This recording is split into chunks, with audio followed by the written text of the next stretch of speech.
नमस्कार, मैं हूं अनुसया साहू। विश्व साहित्य सेवा संस्थान सिंगापुर की ओर से आप सभी का स्वागत करती हूं। आज की हमारी मेहमान हैं नीतू गुजराल जी। नीतू गुजराल जी सिंगापुर में निवास करने वाली एक सक्रिय और समाजसेवी भारतीय प्रवासी हैं। वे भारतीय संस्कृति, सामाजिक गतिविधियों और सामुदायिक कार्यक्रमों में चढ़ बढ़कर भाग लेती हैं। अपने सौम्य व्यवहार और सहयोगी स्वभाव के कारण वे समाज में विशेष पहचान रखती हैं तथा भारतीय परंपराओं और मूल्यों को विदेश में भी सहेजने का सराहनीय कार्य कर रही हैं। तो आगे उनसे जानते हैं बहुत सारी चीजें, विनोद जी के बारे में भी उनसे जानते हैं। तो आइए मिलते हैं नीतू जी से। नीतू जी, आपका बहुत बहुत स्वागत है विश्व साहित्य सेवा संस्थान के मंच पर। नमस्कार अनुसुईया जी। आपका बहुत बहुत धन्यवाद मुझे इस कार्यक्रम में शामिल करने के लिए। और मैं भी लुकिंग फॉरवर्ड कर रही हूँ इस शाम की कॉन्वर्सेशन को। तो आप बढ़ाइए इसे आगे। जी, तो हम सबसे पहले जानना चाहेंगे कि आपकी जो निजी जीवन है, भारत से सिंगापुर आना कैसे हुआ, फिर साहित्यिक यात्रा कैसे शुरू हुई। तो अनुसुईया, मेरा जन्म चंडीगढ़ में हुआ। हालांकि ज्यादातर मेरे मित्र सबको लगता है कि मैं शायद मध्य प्रदेश की रहने वाली हूँ या छत्तीसगढ़ की। लेकिन जन्म चंडीगढ़ में हुआ, फिर पढ़ाई भी वहीं हुई। हम्म। नौकरी के लिए जरूर वहां से निकले। जैसे अक्सर होता है कि गांव से या छोटे शहरों से हम या तो महानगरों में पहुंचते हैं आगे की पढ़ाई के लिए या नौकरी के लिए, या विदेशों में चले जाते हैं। तो शुरुआत हुई कि बड़े शहर जाना पड़ेगा अगर अच्छी नौकरी करनी है। तो हम्म। पढ़ाई के बाद दिल्ली पहुंचे, दिल्ली से फिर चेन्नई, चेन्नई से लंदन, फिर वापस भारत, फिर भारत से सिंगापुर। और सिंगापुर आने का भी बड़ा एक इंटरेस्टिंग वाकया रहा कि ऐसा कुछ नहीं था कि हमें आना ही था। हम्म। पर हमारे बच्चे कभी विदेश में नहीं रहे थे और किसी अलग कल्चर का पार्ट कभी नहीं रहे थे। तो मैंने और नवीन ने हमने सोचा कि क्यों ना हम भारत के बाहर भी जाकर कुछ समय रहें ताकि बच्चों को थोड़ा कॉस्मोपॉलिटन एक एनवायरनमेंट मिले। तो ये एक वजह थी सिंगापुर आने की। पर फिर यहाँ आकर आप जैसे इतने अच्छे अच्छे लोग मिल गए कि यहाँ से प्यार ही हो गया। और अभी फिलहाल हम यहीं हैं। जी, तो और व्यवसाय क्या है, सिंगापुर में आप क्या करती हैं। अभी, हाँ, तो अभी तक नवीन का तो अपना काम है। और मेरा ऐसा रहा कि मैं फाइनेंशियल सेक्टर में ही थ्रू आउट काम किया, वेल्थ मैनेजमेंट, फिर एक लेंडिंग कंपनी में भी काम किया। आखिरी जो मेरा रोल था वो एक फाइनेंशियल कंपनी में, हाउसिंग लेंडिंग कंपनी में एचआर लीड का रोल था।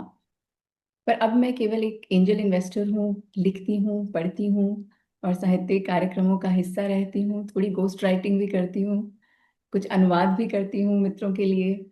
तो अभी लेखन, पठन और एंजल इन्वेस्टर, क्या यही बात, काम। क्या जी बात। हाँ। तो ये आपकी जो साहित्यिक यात्रा है, इसका आरंभ किन परिस्थितियों से, या किसने ऐसी प्रेरणा दी कि आपने शुरुआत की इसकी। मुझे लगता है लिखने से पहले ये सुनने से शुरू हुआ। जी। हमारी एक फादर साहब की आंटी, मासी जी थी, कृष्णा मासी, वो कहानियां बहुत सुनाती थी। हम्म। बहुत पढ़ी लिखी नहीं थी, पर हिंदी भाषा पे जो उनका पकड़ थी, हम्म। अद्भुत। और हम्म। उन्होंने जिस हिसाब से कहानियां सुनानी, मोड़ मोड़ के, ऊपर नीचे, उतार चढ़ाव, तो हम्म। मुझे लगता है वहां से शुरू हुआ। हम्म। और क्योंकि पिताजी, मेरे माँ बाबा दोनों ही बहुत साहित्य से बहुत प्रेम करते हैं, तो घर पे माहौल ऐसा था कि जहाँ देखो वहाँ किताबें हैं। घर का हर सदस्य या तो कोई पढ़ रहा है या लिख रहा है या घर का कोई काम कर रहा है। तो फालतू बात कुछ नहीं हो रही, बट अगर बातें भी हो रही हैं तो शाम को जब पिताजी के कोई मित्र आ रहे हैं चाय पीने या कुछ, तो उसमें भी साहित्य की बातें हो रही हैं। और वो खुद, उनको इतना शौक था पढ़ने लिखने का अभी भी। हम्म।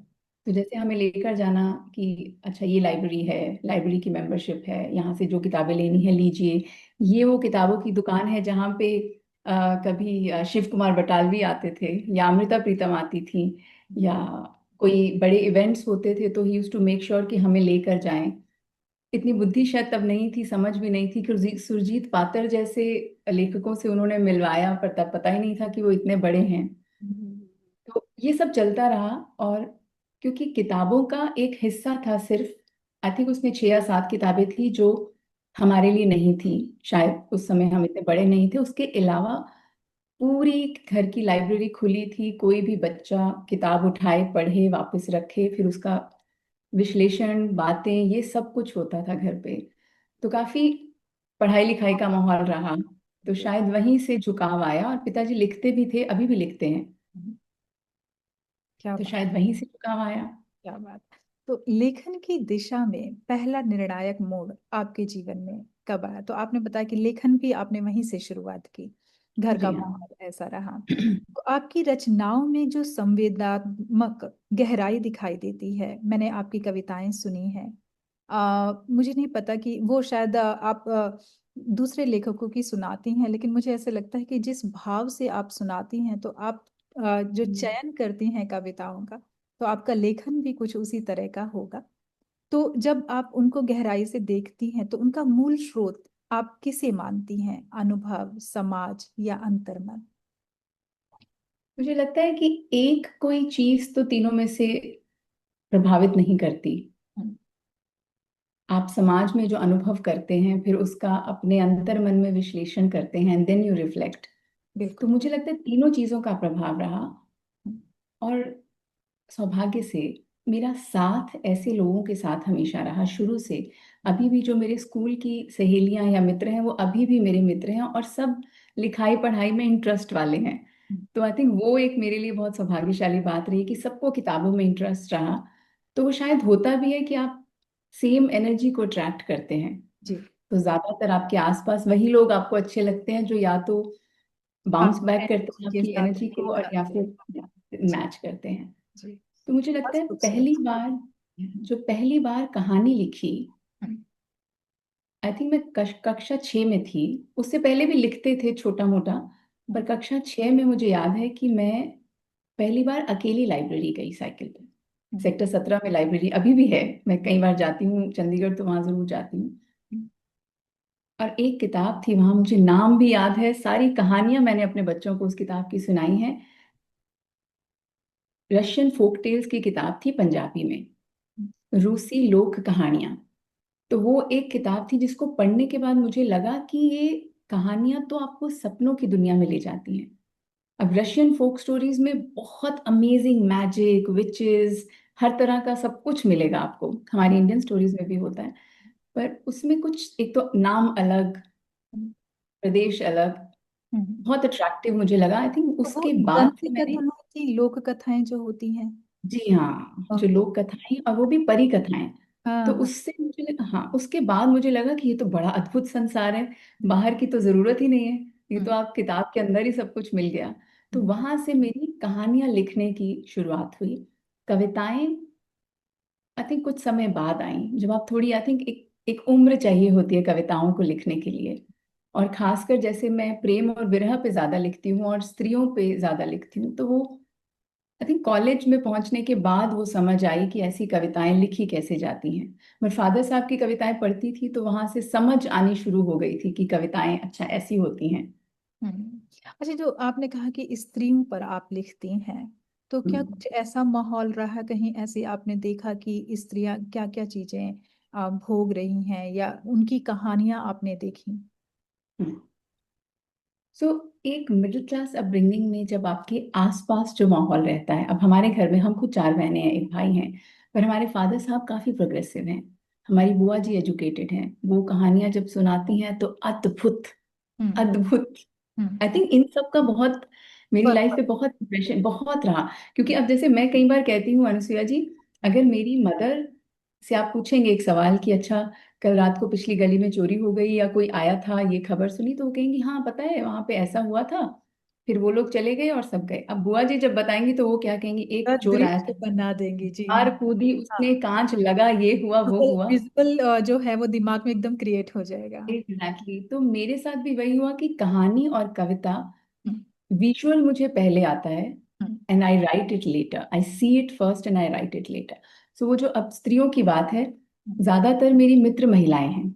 जी। बचपन से वो होता है, ज्यादातर लड़कियों की दोस्त लड़कियां होती हैं, तो अब सबकी अपनी एक कहानी होती है, हम्म, एक अलग कहानी, सेम संबंध, सेम परिवार, पर रिश्ता सबका अलग अलग अलग अलग अलग अलग। तो वो सुन के, और वो जो समय था, आज काफी बदल गया है समय, उतना भी नहीं बदला, बट काफी बदल गया है, कि लड़की होना, आप लड़की हो, तो सबसे पहले तो आपको प्रूव करना है कि आप केपेबल हो।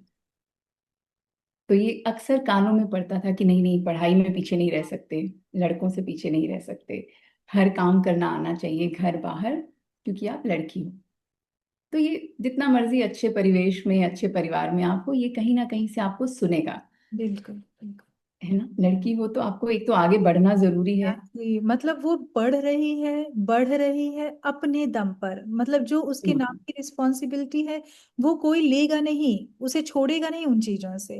हम्म। तो ये चीज थी कि उसे डबल मेहनत करनी, ठीक है तुम्हें बाहर जाना है, हम तुम्हें आजाद कर रहे हैं, तुम बाहर जाओ, लेकिन घर हम्म। के कामों से, घर की रिस्पॉन्सिबिलिटी से आजाद नहीं किया जा रहा है उसे। आना ही चाहिए आपको। जी तो जी। उससे मेरी माता जी का व्यू थोड़ा डिफरेंट रहा। वो कहती थी कि आप ये मत सोचो, जैसे मैं कई बार क्वेश्चन करती थी, काफी रिबेलियस थी, सॉफ्ट थी, हम्म कि मुझे आप ऐसा क्यों कहते हो।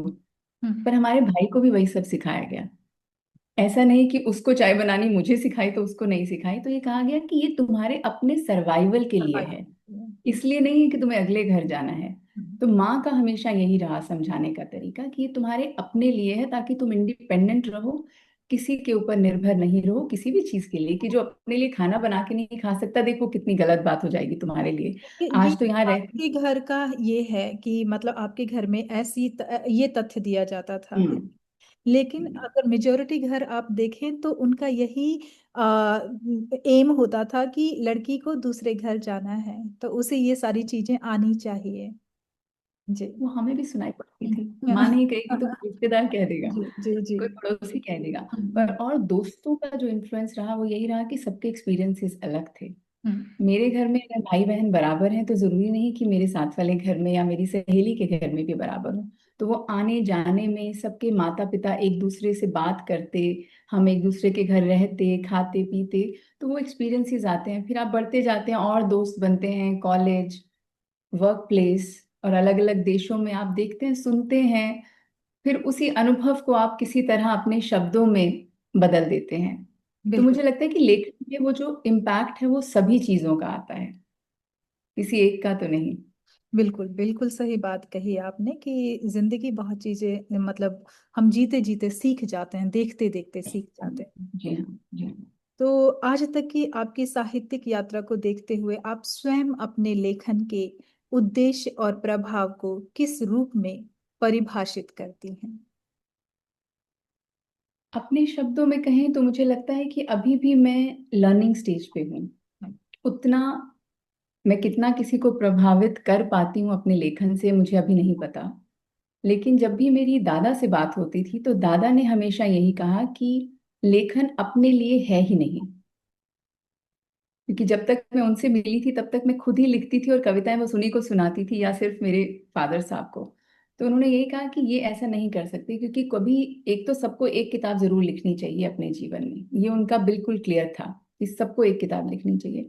और लेखन से कितना प्रभाव आप छोड़ोगे वो दूसरी बात। पहली बात ये कि आपका लेखन इतना बिखर जाए कि सब तक पहुंचे, कि कोई तो पढ़े। अगर एक जीवन पे भी एक कविता की एक पंक्ति ने कुछ प्रभाव डाल दिया तो लेखक का जीवन सफल है। जी सुनने में बहुत बड़ी बात है, समझने में और भी बड़ी बात है, पर इसको निभाने में बहुत कठिन है। जी। पर अभी जैसे आपने आजकल दादाजी लोग। का नाम, दादा का नाम लिया जैसे, तो मैं उनका परिचय आपके मुख से जानना चाहूंगी। विनोद जी की बात आप कर रहे हैं। मेरे लिए तो साहित्य का हिमालय, आई थिंक मेरे लेखन पठन में उनसे ऊपर कुछ भी नहीं। ईश्वर कहाँ अपनी जगह पे। मुलाकात हुई, कैसे आप मिले उनसे? तो दादा से देखिए, पहली मुलाकात तो किताबों में हुई, हम्म बाबा की किताबों में। बाबा की अलमारी में दादा की बहुत किताबें थी। उनकी सब किताबें उनके पास हैं, अभी भी हैं। जो उनकी लेटेस्ट किताब कहानियों का कहानियां ना आई, वो जरूर मैंने पिताजी को दी, बट अदरवाइज उनके पास उनकी सारी किताबें थी। तो वहां से पहली मुलाकात उनके साथ हुई। जब पढ़ना शुरू किया हम्म। तो फिर लगा कि यार ये तो कोई जादूगर है। आई थिंक मैं मिडिल स्कूल में होंगी जब मैंने उनको पहली बार पढ़ा। जैसे जब मुक्तिबोध जी को पढ़ा था तो वो समझ नहीं आए थे। तो वो दादा ने मुझे एक बार बोला कि पहली बार में वो किसी को भी समझ नहीं आते, उनकी लेखनी ही ऐसी है, अद्भुत है कि नहीं समझ आती। मैंने दादा को बोला कि आपकी किताब तो एक बार में समझ आ गई थी, पर ये जरूर लगा था कि कोई जादुई छड़ी वाला इंसान है जो ये सब लिख रहा है। और उससे जुड़ाव जो उनका उनके साथ मुझे हुआ, वो दीवार में एक खिड़की रहती है किताब से हुआ। मुझे लगा कि यार ये तो बहुत सुंदर है, सारे दृश्य ऐसा लग रहा है कि मैं मूवी देख रही हूँ। तो वहां से उनके साथ प्रेम वहां से हुआ। किताबें तो उनकी मैं पढ़ ही रही थी, पर जो प्यार स्नेह लगाव जो मोह हुआ वो वहां से हुआ। आज भी उस किताब के 5-6 पन्ने मैंने इतने सालों में भी नहीं पढ़े हैं, कि मुझे लगता है वो किताब खत्म हो जाएगी तो कहीं कुछ जिंदगी का पीछे छूट जाएगा। ये मैंने दादा को भी बताया था कि जाने मैं कब ये किताब 50 की होने से पहले खत्म करूंगी, पर अभी भी वो 5-6 पन्ने बाकी हैं। तो वो हमारे यहाँ जब कोई ग्रंथ हम खत्म करते हैं तो उसके बाद पूजा पाठ होता है, प्रसाद वितरण होता है, तो आई थिंक दादा के पुण्यतिथि पे या किसी दिन मैं अब वो बाकी के 6 पेज भी पढ़ लूंगी। पर वो थोड़ा ये पागलपन लगता है सुनने में, पर वो नहीं, अभी भी प्यार खाली पड़े हैं, नहीं और पड़े एक हैं। सम्मान लगता है कि आप उनकी किताब को, लिखी हुई किताब को ग्रंथ से जो आप कंपेयर कर रहे हैं, ये एक बहुत बड़ी बात है। मतलब आपके अंदर उनके लिए इतना सम्मान है, वो सामने से झलक रहा है और दिखाई दे रहा है आपके शब्दों में।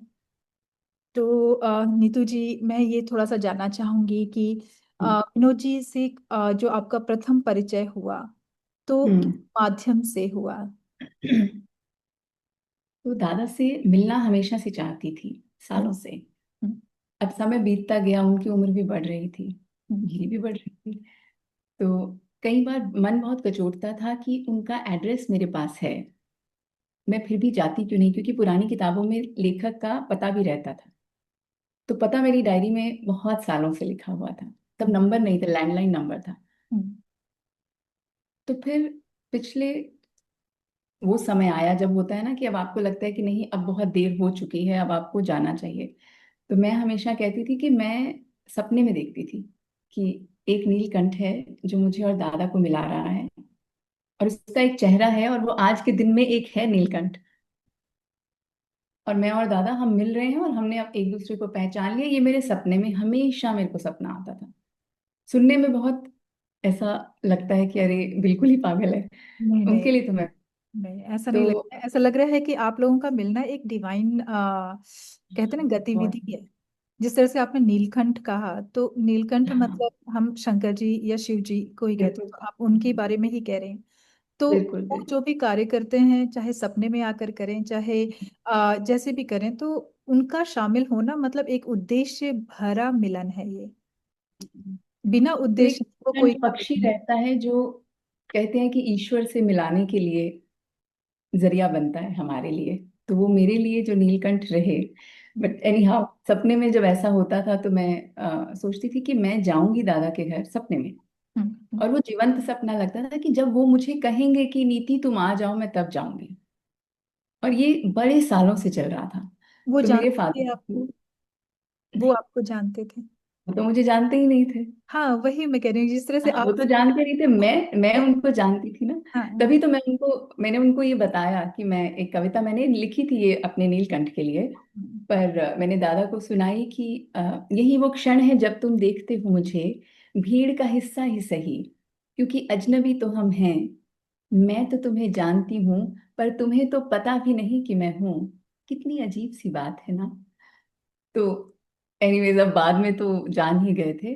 तो मैं सोचती थी कि वो मुझे कहेंगे कि हमारे घर आओ मिलने, तो मैं जाऊंगी। बिना बुलाए मैं कैसे उनके घर जाऊं, जस्ट बिकॉज वो ऋषि स्वरूप हैं, अच्छे हैं, तो सब लोग वहां कतार लगा के उनके घर पहुंच जाते हैं, ये तो अच्छी बात नहीं है। तो मेरे फादर साहब कहते थे कि ये तुम्हारी हेजिटेशन है जो तुम्हें जाने से रोक रही है, ऐसा कुछ नहीं है। मंदिर तो सब जाते हैं बिना बुलाए। हम्म, कौन तो वेट करता है कि ईश्वर हाँ, बुलाएगा, उसकी तो मर्जी से जाते हो। हाँ, तो हाँ, जब उन्होंने ऐसा कहा तो फिर एनीवेज, जब हमारे नीलकंठ कौल साहब, तो मैं पहुंची उनका शो देखने, उनको मिलने। अभिनेता, निर्देशक, डायरेक्टर हैं। तो मैंने उनसे मिली, तो मैंने उनको बताया कि मुझे ऐसे दादा से मिलना है। तो कुछ करिए। तो उन्होंने बोला ये ना नंबर। और मैंने शाश्वत भैया को मैसेज किया और कहा कि अगर संभव हो कभी तो दादा से बात करा दीजिएगा। बहुत हेजिटेशन से, बहुत शर्म मुझे आ रही थी ऐसी बात में कि मैं कैसे उनको कहूँ कि मैं कौन हूँ। भाई आपसे मिलना है, हम कौन है आपको मिलने आने के लिए, क्यों मिलेंगे आप हमसे। तो भावनाएं कुछ अब सिर्फ एक पाठक और लेखक वाली थी या कुछ और भावनाएं जिस तरह से आप इतना संकुचा रही थी? मुझे पाठक और लेखक वाली, बहुत सारे और लेखक हैं जिनसे आप मिलते हैं, तो हम्म। पाठक और लेखक वाली तो आई थिंक बहुत पीछे रह गई थी। उसके बाद मुझे लगता था कि ये तो मेरे जीवन का हिस्सा ही है, मेरा अधिकार है, हाँ हाँ हाँ। मुझे तो उनको मिलना ही चाहिए, उनको तो कहना ही चाहिए कि हम्म। वो मुझे क्यों नहीं जानते। ये हम्म। सब सपने और आई थिंक रियलिटी और ड्रीम्स के बीच में कहीं मैं चलती थी इस मामले में। उनके लेखन ने थोड़ा आपके सा दिमाग में इतना वेरी प्रभाव अननाइस। डाला था कि वो कहीं ना कहीं हाँ, भावना एक बहुत ज्यादा, जिसे कहते हैं, अपनत्व में बदल जुड़ाव। गई थी जी। और वो बहुत। अपनत्व की भावना आपको ऐसा लगता था कि कोई और समझ पाएगा कि नहीं समझ पाएगा। मतलब इंसान को है बिना ना। देखे देखे लेखन में कितनी ताकत होती है कि अगर आपके कोई विचार पढ़ ले और उससे इतना हम्म। प्रभावित हो जाए कि आपसे मिलने के लिए उसे, मतलब रोंगटे खड़े हो रहे हैं या एक अलग सी जो कसमसाहट महसूस हो रही है, तो मतलब वो कितने आपके विचारों से प्रभावित है और उसमें डीपली घुसा हुआ है, उसके अंदर कितना पूरी तरह से डूबा हुआ है। आप सोचिए कि मैं 5 बार कॉल साहब का शो देखने गई, तो हाँ हाँ उन्होंने मुझे कहा कि आप तो अभी आई थी देखने शो। हाँ मैंने कहा क्योंकि मैं आपसे बात नहीं कर पा रही थी हेजिटेशन से। हाँ। वजह ये है कि मैं इसलिए आपको पसंद बहुत करती हूँ, हम्म। पर आपका आपसे मिलना इसलिए था क्योंकि दादा के घर जाना है। अच्छा। तो फिर एनीवेज शाश्वत भैया को मैसेज किया तो उन्होंने कहा कि मैसेज का रिप्लाई आया झट से, और सामने से फोन आया। हम्म। और भैया का नेचर नहीं है ऐसे कि किसी को फोन करेंगे, वो ईश्वर सब कराता है। उनका फोन आया कि अरे आप मैसेज की क्या बात कर रही हैं, आप घर आ जाइए, दादा कह रहे हैं उन्हें घर बुला लीजिए। हम्म। तो मैंने कहा भाई ये तो फिर मेरा सपना तो बिल्कुल सही है, अब मैं तो घर पहुंच गई। हम्म। अब आप सोचिए कि वो एक बरामदा, जादुई अलौकिक बरामदा जो मेरे सपनों में आता था, वो झूला जिसपे दादा बैठे हैं, चिंतन करते हैं, लिखते हैं, वो कमरा, वो टेबल जहाँ वो बैठ के लेखन करते हैं, वो डाइनिंग टेबल जहाँ वो खाना खाते हैं, वो रसोई घर के सामने वाला टेबल, वो सब मैं सपनों में देखती थी। वाह। उनका बरामदा, उनके गुलाब, उनका आम, उनकी गिलहरियां। बिल्कुल वैसा ही तो था। जब, हाँ, क्योंकि कुछ तो तस्वीरें भी देखी हुई थी, झूले अच्छा। की तो तस्वीर मैंने हाँ देखी हाँ थी। हाँ हाँ। तो और फिर कुछ होता है कि आप उनकी जो किताबों पढ़ते हो जब, तो उसमें वो हम्म। वही वही पेड़, वही गिलहरी। वो चित्र बन गया था आपके हाँ, दिमाग वो चित्र बन गया था। और वो जाली वाली खिड़की, में। वो मुझे लगा कि वो सपने में जैसी थी वो सच में वैसी थी, कि वहां लोहे की जाली लगी है। पर शायद वो, क्योंकि हमारे सभी मिडिल क्लास घरों में वैसे ही घर होते हैं नॉर्मली, हम्म। छोटे शहरों में। हम्म। तो जब उनसे पहले दिन मिली हम्म। अनुसुईया जी, वो मतलब अभी भी मुझे ऐसे सिरहन सी महसूस होती है कि आप, अविश्वसनीय लगता है। हम गए, उनको मिले, मैं बैठ गई जाके वहां, और 30-35 मिनट तक अनुसुईया जी कोई शब्द नहीं बोला, ना मैंने ना उन्होंने। मेरे तो मौन आंसू बहते रहे, जो मुझे समझ नहीं आ रहा था मैं करूं क्या, और मुझे शर्म भी आ रही थी कि ये क्या सोचेंगे मेरे बारे में। पर उनको the way he was looking at me, कोई जजमेंट नहीं, कोई ऐसा मुझे असहज नहीं महसूस कराया, कोई एम्बैरेसमेंट नहीं। थोड़ी देर के बाद मेरे सिर पे हाथ रखा, सब उथल पुथल शांत। उसके बाद जो हमने बातें करी, और हम सुनते थे कि वो थोड़ा संकोची हैं, छूते नहीं, हम्म। और थोड़ा बहुत संकोच से बात करते हैं। बस फिर वो पूरा दिन अनुसुईया मैं तो संकोच ही ढूंढती रही, मुझे तो नहीं मिला। नहीं कुछ मिला। संकोच नहीं, कुछ नहीं। ये कोई मजे का दिन आत्मिक आया। संबंध लगता है, जिस तरह हाँ, से आप ऐसा लगा चित्रण कि, कर रहे हैं और मैं उस चीज को हाँ, विजुलाइज कर पा रही हूँ। तो मुझे ऐसे ऐसा लगता है कि लगा। इस तरह का मिलन जो होता है ना, वो आत्मिक ही होता है। जैसे कि हम कहते हैं कि नीम करोली बाबा या इस तरह के हम्म। लोग होते हैं ना, तो निजी फील कभी, होती है। हाँ, तो वो आत्माओं से जुड़ जाती हैं जब, तो वो आपको कहीं ना कहीं नजर आने लगती हैं। तो बिल्कुल वैसे ही आपके साथ हो रहा था कि, और ऐसा पहले से ही ये था। आभास होना कि मुझे उसी व्यक्ति से मिलना है। मतलब में हम्म। हजारों लेखक हैं, लाखों लेखक हैं। हाँ, ये मुझे क्वेश्चन पूछा। हाँ। अगले दिन जब मैं दोबारा गई तो नरेश सक्सेना जी थे वहां। हम्म। उन्होंने ये सवाल पूछा कि दादा ही क्यों, हम्म। इन्हीं से इतना हाँ प्रेम क्यों, इन्हीं से हाँ मिलने क्यों आए। हाँ मैंने हाँ। कहा कि कुछ चीजें होती हैं जिनका जवाब होता ही नहीं है। नहीं होता है। कि मैं उनको मिली, मुझे लगा कि हम पहले भी यहीं थे, फिर अपनी अपनी यात्रा पे निकले, और वो यात्रा पूरी करके हम यहाँ वापस पहुंचे हैं। वापस पहुंचे। तो ये आत्मिक संबंध है। ऐसी फीलिंग थी। हाँ बिल्कुल। और उन्होंने जब शाम को, खैर मैं तब पहली बार जब गई तो 3-4 दिन रुकी वहां रायपुर में। हम्म। तो शाम को मुझे कहते हैं, मुझे ऐसा लगता, मैंने उनको बोला कि थैंक यू, आपने इतना समय मुझे दिया। बहुत हेजिटेशन थी, ज्यादातर तो वही बोल रहे थे। हम्म। तो कहते हैं नहीं, हेजिटेशन का क्या है, मुझे तो लगता है मैं तुम्हें बचपन से जानता हूँ। तो बस उसके बाद तो मुझे लगा कि ये बहुत, इतने बड़े लेखक को पता भी है कि वो कितने साधारण तरीके से मुझे, मतलब कहाँ से कहाँ वो क्या पहचान महसूस गए कराया। आपके जो स्नेह के आंसू बह रहे हैं। आंसू ऐसे नहीं बहते किसी के लिए। बड़ा पावर होता है जब आप शब्द नहीं कह पाते हैं और आपके आंसू हम्म। बोलते हैं, तो ये वही समझ सकता है जो इस स्नेह को। और एनर्जी कनेक्ट होती है, वाइब्स कनेक्ट होती है। शब्दों की लगा ही नहीं जरूरत कि ही पहली नहीं। बार मिले। जी। वो घर भी नहीं लगा कि मैं यहाँ पहली बार, सोचिए आपके तो आप दूसरे ही पहली दिन बार मैं, मिले ही नहीं होंगे, हो सकता है जन्मों में और कभी मिले भी हों। मैंने उनको ये बोला, पता है वो मानते नहीं थे। तो जब आखिरी दिन मैंने उनको, चौथे दिन बोला कि आप तो ईश्वर की और ऐसी बातें नहीं करते, भाग्य में नहीं विश्वास करते, और कहते हो कि ईश्वर के भी अपने अपने नाम, बड़ा अच्छा उन्होंने खैर संवाद उस दिन सुनाया। तो मैंने कहा पर अब आप मुझे बताइए, मुझसे मिलने के बाद हम्म। कहाँ आप, कहाँ मैं, 80 के पार आप, 40 के पार मैं, कहाँ हम आके अब मिल रहे हैं, और इतनी आत्मीयता से हाँ। कि हम, आपको लग रहा है हम सालों से जानते हैं, आपको लग रहा है हम बचपन से जानते हैं, शाश्वत भैया मेरे भाई बन गए पहले दिन। तो आप बताइए, कहीं तो कुछ पिछला हम साथ लेकर चले हैं ना। तो हंसे, पर बोले कि अब, तो मैंने कहा देखो आज आप निरुत्तर हो तो, बट हाँ कुछ तो पिछला रहा होगा अनुसुईया, ऐसे तो नहीं नहीं होता। नहीं नहीं, मैं बिल्कुल इतना समझ लगाव पा रही हो हूँ, ही आप नहीं दोनों सकता। को समझ पा रही हूँ मैं। क्योंकि इस तरह हम्म, का जो कनेक्शन है ना, कभी कभी ऐसा होता है कि हम मिलते नहीं, हम मिलवाए जाते हैं। हम्म, और ये चाहना, और ये जिद उठना, ये चाहत अपने आप जागना, तो ये हमारा शरीर या हमारा दिमाग नहीं काम कर रहा, तो वहां पे सोल काम कर रही होती है।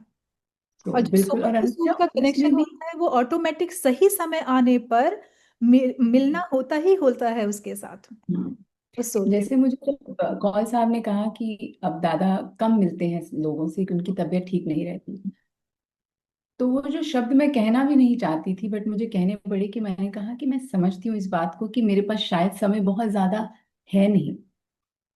तो इसीलिए मैं आज अपनी हेजिटेशन को छोड़कर आपसे बात करने के लिए आई हूँ, कि मुझे जाना भी है, मुझे बुलाने पे ही जाना है, तो वो हो नहीं सकता आपके बिना। बस ठीक है, हाँ ईश्वर ने मेरा, तभी मैं कहती हूँ अनुसुईया जी, आंखें बंद करके देखे हुए सपने और आंखें खोल के देखे हुए सपने दोनों पूरे होते हैं। बिल्कुल बिल्कुल। सिर्फ ईश्वर पे बात विश्वास ये रखना है कि है। शिद्दत से आप उस चीज को चाहते हैं। नेचर वो आपको, और वो सपने भी इसीलिए जाग रहे हैं, आप ऐसा कोशिश नहीं कर रहे हो उन सपनों को जगाने के लिए। क्योंकि आप देखिए कि किसी माइंड। चीज को आपने आप वहां पहुंच ही जाते हैं। जैसे आपने कहा कि उन किताबों से आपको लगाव हुआ, जबकि हजारों लाखों करोड़ों, ये बिल्कुल वैसी ही फीलिंग है कि एक माँ जब अपने बच्चे को पैदा करती है और उसे तुम करोड़ों के बीच में बिठा दो, बच्चे को माँ उसे पहचान जाएगी। कितनी सुंदर बात कही आपने, ये बिल्कुल सच में यही हुआ। और आप सोचिए कि फिर शाश्वत भैया और दादा की बेटी दीदी, हम्म। उनको मुझसे प्रेम कैसे हो सकता है, उनके बच्चों को कैसे हो सकता है। और जब हम बात कर रहे थे पिछली बार जब मैं गई दादा के जाने के बाद, तो माँ, वो अचंभित रह गई। वो कहती है अच्छा जब ये बात हुई थी तब कुछ बात कर रहे थे हम, पुरानी बातें, दीदी भी थी। तो बोले कि माँ तब तो मैं नहीं थी रायपुर में, तब मैं नहीं आपके घर कभी, तुम तब हमारे घर ही नहीं आई थी, बहुत साल पुरानी बात थी, हम्म। तुम तब से हमें नहीं जानते हो। तो शी वाज लाइक शॉक्ड कि ये कैसे हाँ, हो सकता कि है, ये हमें कैसे लग रहा है उसमें। कि अब हम्म। जीवन ही हमने बहुत तुम्हारे पहले साथ से ही जिया। जानते हैं। जी जी। जी बिल्कुल। एक्चुअली वही है कि आपका हमारे प्रोग्राम में आना, विनोद जी के लिए पहले अप्रोच में बात करना, और हमारे हम्म, प्रोग्राम में उनकी अपनी जगह बन जाना, और आज भी हम उनके बारे में जो बात कर रहे हैं, तो ये सब, ये घटनाक्रम जो होता है हमारे दिमाग में जो उपजता है, ये सब हम्म। अपने आप हो रहा होता है। और इसमें नहीं, हम बिल्कुल। यही मैंने सहभागी इसलिए होते हैं क्योंकि एक सोल हाँ, दूसरे सोल को जानती है। वो आज हाँ, नहीं है, मैं उन्हें नहीं जानती, लेकिन मैं उनके बारे में बात कर रही हूँ। आप जो मुझे एहसास करा रहे हो वो मैं पूरी तरह से महसूस कर पा रही हूँ, कनेक्शन है कहीं ना कहीं। जी। नहीं, आपने तो, मैं अभी भी ग्रेटफुल हूँ कि आपने पहली बार में ही जिस दिन मैंने उनका नाम लिया कि उस कार्यक्रम में उनकी श्रद्धांजलि को हम शामिल कर सकते हैं, आप मुझसे ज्यादा एक्साइटेड थी। आपने मुझसे ज्यादा उसमें योगदान दिया कि ये संभव हो, आपने उसको संभव किया। जी नहीं, उसके लिए तो आपकी ये संस्था और आप कि दोनों का आपसे मैं। भी फिर कहीं मिले हम्म, होंगे पहले, पिछले जन्मों में, जब जरूर, इस तरह की बातें होती जरूर। हैं, जब ऐसा एहसास होता है, हाँ, तो मुझे एकदम एकदम ट्रस्ट होता है, बिलीव होता है कि सचमुच में हम लोग हम्म, मिले होंगे, कहीं पहले भी हमने काम किया होगा साथ मिलकर, हम्म, इसीलिए फिर से हम जरूर। दोबारा आए हैं और वही सोल मिल रही है। जी, बड़ी हम्म। भावनात्मक बातें हैं, मैं भी शिहरन कहीं ना कहीं महसूस कर रही हूँ। तो चलिए आगे बढ़ते हैं कि एक व्यक्ति के रूप में आपने विनोद जी को सबसे पहले किस रूप में पहचाना? साहित्यकार, चिंतक या समाज सेवी? मुझे लगता है कि एक का वात्सल्यपूर्ण पिता रूपी व्यक्ति, समाज सेवी भी कह सकते हो, पर वो इंसान जो अपनी हर चीज में नफा नुकसान देखता ही नहीं है। हम्म। उसके लिए साहित्य से ऊपर कुछ है ही नहीं। हम्म। चाहूं तो कह सकती हूँ कि एक साहित्य का सन्यासी आप उन्हें कह सकते हैं। उनका हाव भाव, उनका बात करने का सलीका very curt, very straightforward. पर दूसरों के बारे में सोचना, जब वो आपसे पूछे ना कभी कि, पूछते थे कि आप कैसे हो, तो एक तो हम वैसे ही पूछते हैं ना कि अच्छा कैसे हैं आप, जब किसी को मिलते हैं। पर अगर दादा ने पूछा तो वो सच में जानना चाहते हैं कि तुम ठीक हो ना, क्या चल रहा है जीवन में, और वो बैठ के सुनेंगे। ऐसा नहीं कि जल्दी में रहेंगे कि अच्छा अब तो मैंने पूछ लिया कैसे हो, अब ये तो पूरी अरे कथा मैंने कह सुनाएगा। दिया तो ठीक है और बस वहीं बात खत्म, ऐसा नहीं है। नहीं, वो सुनेंगे, वो समझेंगे, वो सुझाव भी देंगे। हम्म। अगर आपने कहा कि मेरा ऐसा है या वैसा है, तो अच्छा दूर से मेरे, मैं वहां बैठी थी, एक किसी, पहली बार नहीं, जब बाद में कई बार उनसे मुलाकातें हुई, तो एक कोई युवक आया मिलने के लिए उनसे, किसी और दूर के छोटे शहर से बस में आया। तो वो बाहर खड़ा है। अब मैंने उस दिन कहा था कि दादा आज के दिन में आप कोई कमिटमेंट नहीं करोगे, जब मैं आऊंगी इस बार पूरा दिन मुझे आपका क्लीन चाहिए, नहीं तो कोई ना कोई आता रहता है तो बातों में मजा नहीं आता, क्लीन चाहिए। तो उन्होंने कहा कि हमने सबको मना कर दिया। अब मैं और दादा एक दूसरे की शक्ल देख रहे हैं, अब कोई लड़का आ गया बाहर खड़ा है, हम्म। तो वो मेरी शक्ल देख रहे हैं, मैं उनकी, और मैं शाश्वत भैया को कह रही हूँ भैया बुला लो, हम्म। कौन है हम भी मिल लेते हैं। खैर वो लड़का आया, उसको पानी वानी चाय पिला के, सोचो कि दादा की रसोई में मैं खड़ी होके चाय बना रही हूँ किसी विजिटर के लिए। अब मतलब ये सोच सकते हो आपकी सपने कितने आगे तक आपको लेके जा सकते हैं। और अब वो लड़का आया, वो सोच रहा है कि ये मैं शायद उनकी कोई असिस्टेंट हूँ या बेटी हूँ। तो वो आया, मैंने उसको पूछा आपकी वापसी की बस कितने बजे है?